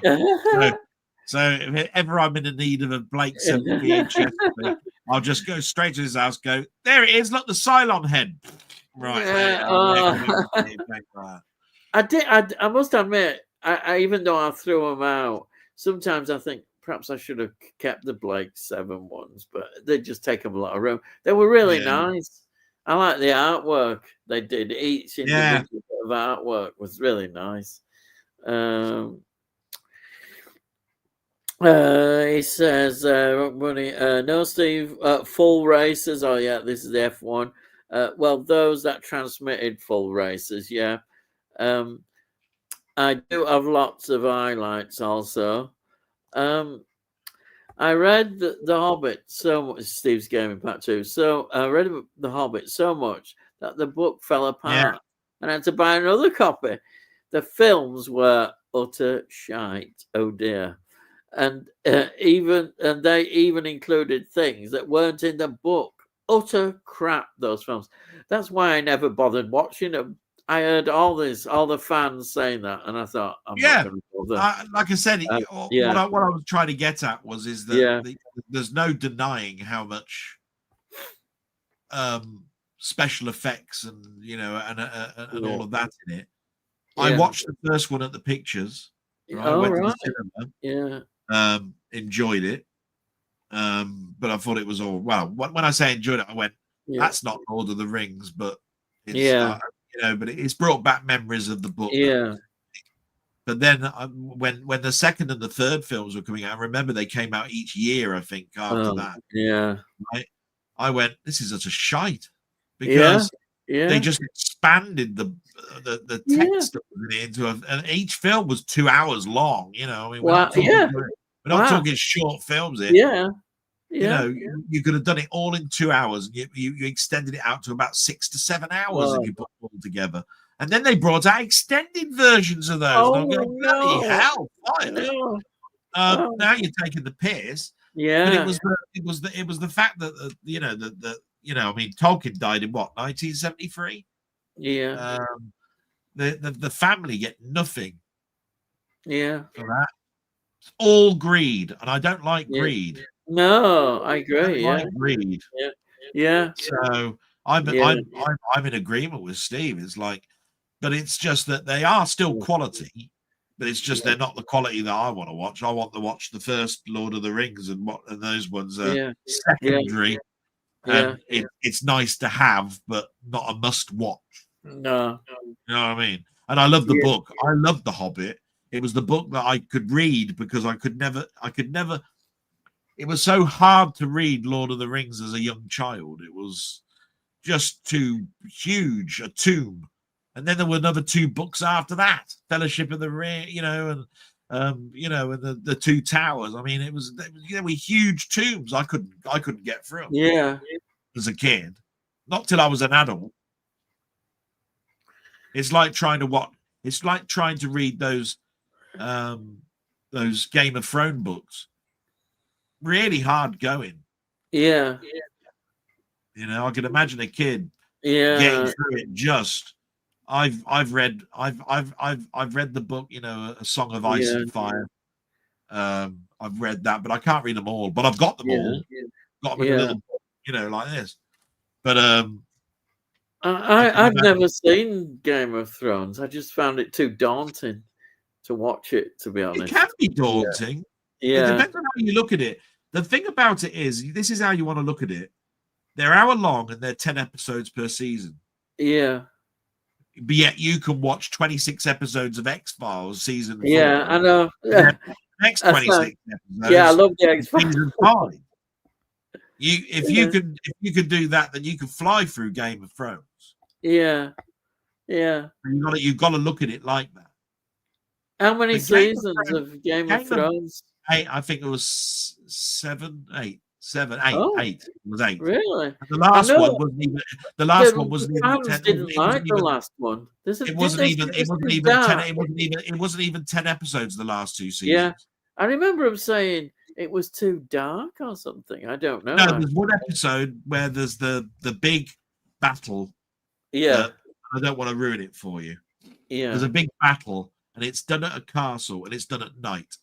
That's why they were complaining. Yeah, and we had just moved from Blu-ray to 4K, and they recorded it in 4K. And if you had a high def TV and it was LED, you were all right. being able to watch that, right? Yeah, you needed an OLED TV. Yeah, you need to get anything from it. Yeah, because OLED has got high HDR, high down. Yeah, and then, therefore the black to black or light is light, and therefore you can see it. But anyway, I don't want to take up all the time. We've got to get going as well, haven't we? So and then 20th Century Game. Did you two watch many 60s, 70s vampire movies? I have vague memories of watching a film, and parts of it was in stone rooms like caves. I mean, I've watched all Hammer vampire films. I've got them in my collection, but I don't know. Stone rooms. I can't. I mean, I know he's not talking about castles because there's a lot of Hammer ones in castles. Caves, though. Yeah. I mean, Dracula used to hide in all sorts of places in all films. Yeah. I don't specifically. I'm sure there is one, but I can't specifically remember. Yeah, I mean, even Renfield in the early Universal Monsters shows him going down to the cellar where he's walking down those steps. Yeah. Renfield's at the bottom of the steps. Yeah. All that sort of stuff. But in Cave, wasn't there a scene in the caves of the 1979 Dracula with Trevor Eve? Because it was set on a boat at the end. He died on a boat, didn't he? He flew up into the rigging and basically died. Yeah. But the end sequence shows him all around the cliffs of Dover, and I think there was a scene in there with caves, but that's 79, so that's going to be too far gone. Yeah. I can't specifically say. I'm sorry about that. I can't. Might have been an Italian one or something. I don't know. Sounds like it could be a Hammer title. I mean, it could be. I mean, there is quite a lot of vampire films. Okay, Tonio, I would love to know what it was from my childhood. Yeah, I'm sorry, not really much help. Most of the Dracula series from Hammer was set in Gothic surroundings, castles, old churches, etc. Apart from AD 72, the 70s Satanic Rites, it was set in contemporary times. Yeah, that's true. Both of them are quite good. I don't mind Dracula in modern day. So I will check out AD 72, the Satanic Rites. Cheers. Yeah. Well, they're both good to watch. Like I said, it's just I preferred. I must admit the Romanian sort of like connection and. Oh, well, I preferred. I think people enjoy the Gothic. It's just that by then, Hammer were losing money. They needed to do something different, and so that they decided. The other thing is that they needed to modernize it so that so that you had girls in mini skirts and all that sort of stuff. Because a lot of titillation was. Yeah, I mean, The Exorcist changed things in horror so much. How could Hammer even compete against? Do you remember? I used to go on the chat stuff, and the first thing somebody said, where did horror change for you? And I turned around and said, there's before The Exorcist and there's after The Exorcist. Yeah, everything before The Exorcist seemed more like a Hammer film. Yeah, and everything afterwards seemed to be more realistic. I do think people forget there is one which is Rosemary's Baby, because that was set in modern times, and that is an influential film. Yeah, definitely. I'd agree with that. Yes, and then Tony Hawkins put his thumb up there. I've made a boo-boo. I'm going to watch the original Toxic Avengers tomorrow, but I bought the tickets before the Champions League schedule was released. I'm missing Newcastle versus Barcelona. You not, because you're a big Newcastle fan, aren't you? Let me up. That's a big match. Oh dear. What can you do? You know what I say to that? Yeah. Boo, boo, boo. I was going to watch original Toxic Avenger. Boo hoo, Newcastle. Boo hoo. No, I don't mean to do that. I have to rib a thing. I only live near free cinemas where they actually show all the classic stuff every week. This sort of stuff.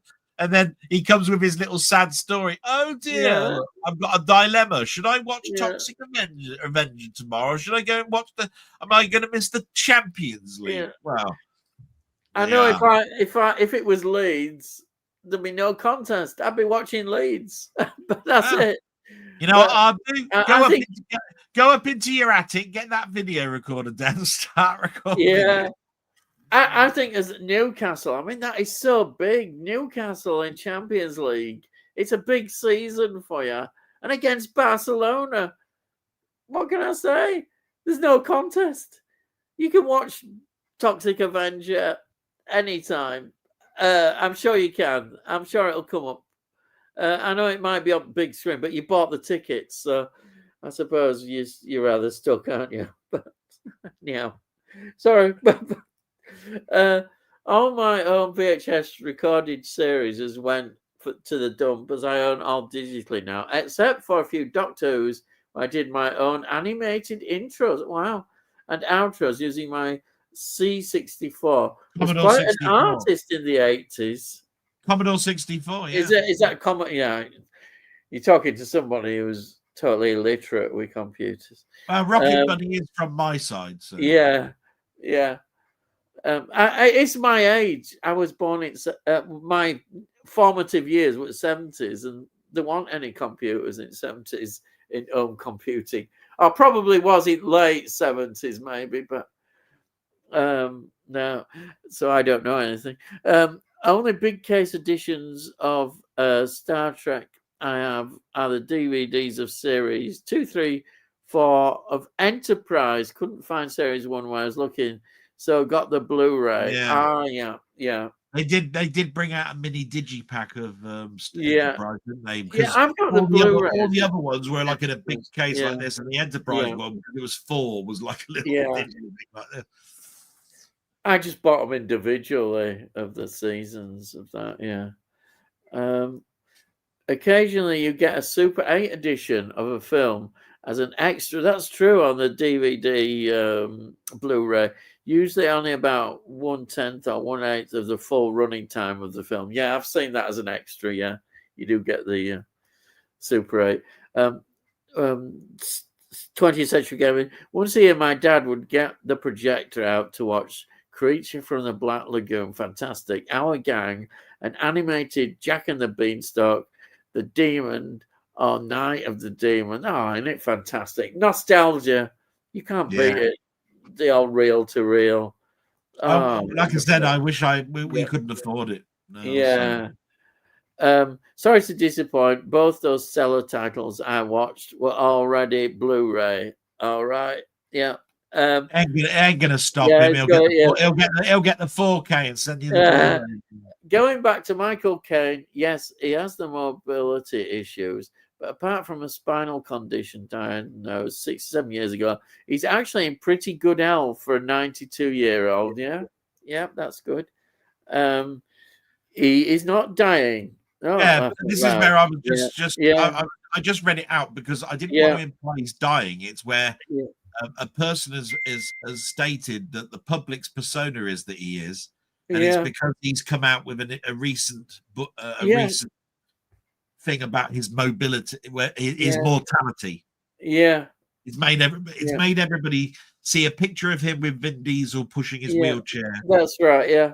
And his decline. You know, when because he's a big muscular man. Really, he's a strong individual man in his age. And these pictures apparently shocked the world. And I'm going, didn't shock me. I knew that he was.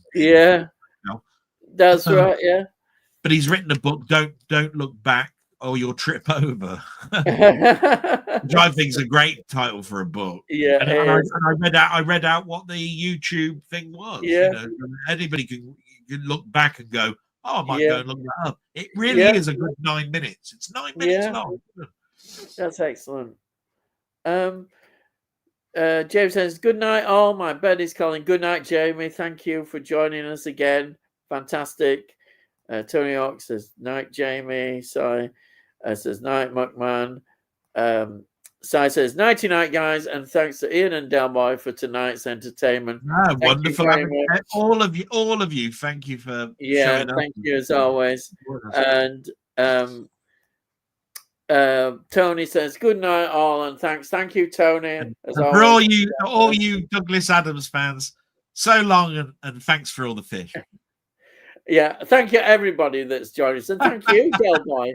Thank you, as always. It's been great. Really enjoyed it, and I hope everybody else enjoys it. We've covered some great things, as usual. We always do. And thank you so much. So let's say your farewells. Yeah. Oh, by the way, please like and subscribe. Oh, yes. And please like and I don't want you to say it this week. There's about 4 watching. Right? Waste of bloody time. 7. So it's good night. It's good night from me. We always forget. Oh dear. So it's good night from me. And it's good night from him. Good night. There you are. So anyway, we all say our normal things, don't we? So I usually say salute in a Frankie Howard voice. Salute. And cheers, guys. Thanks again. Good chat. Take care. And T says, see you, lads. Thank you, T. And all I've got to say is, I'll see thee again.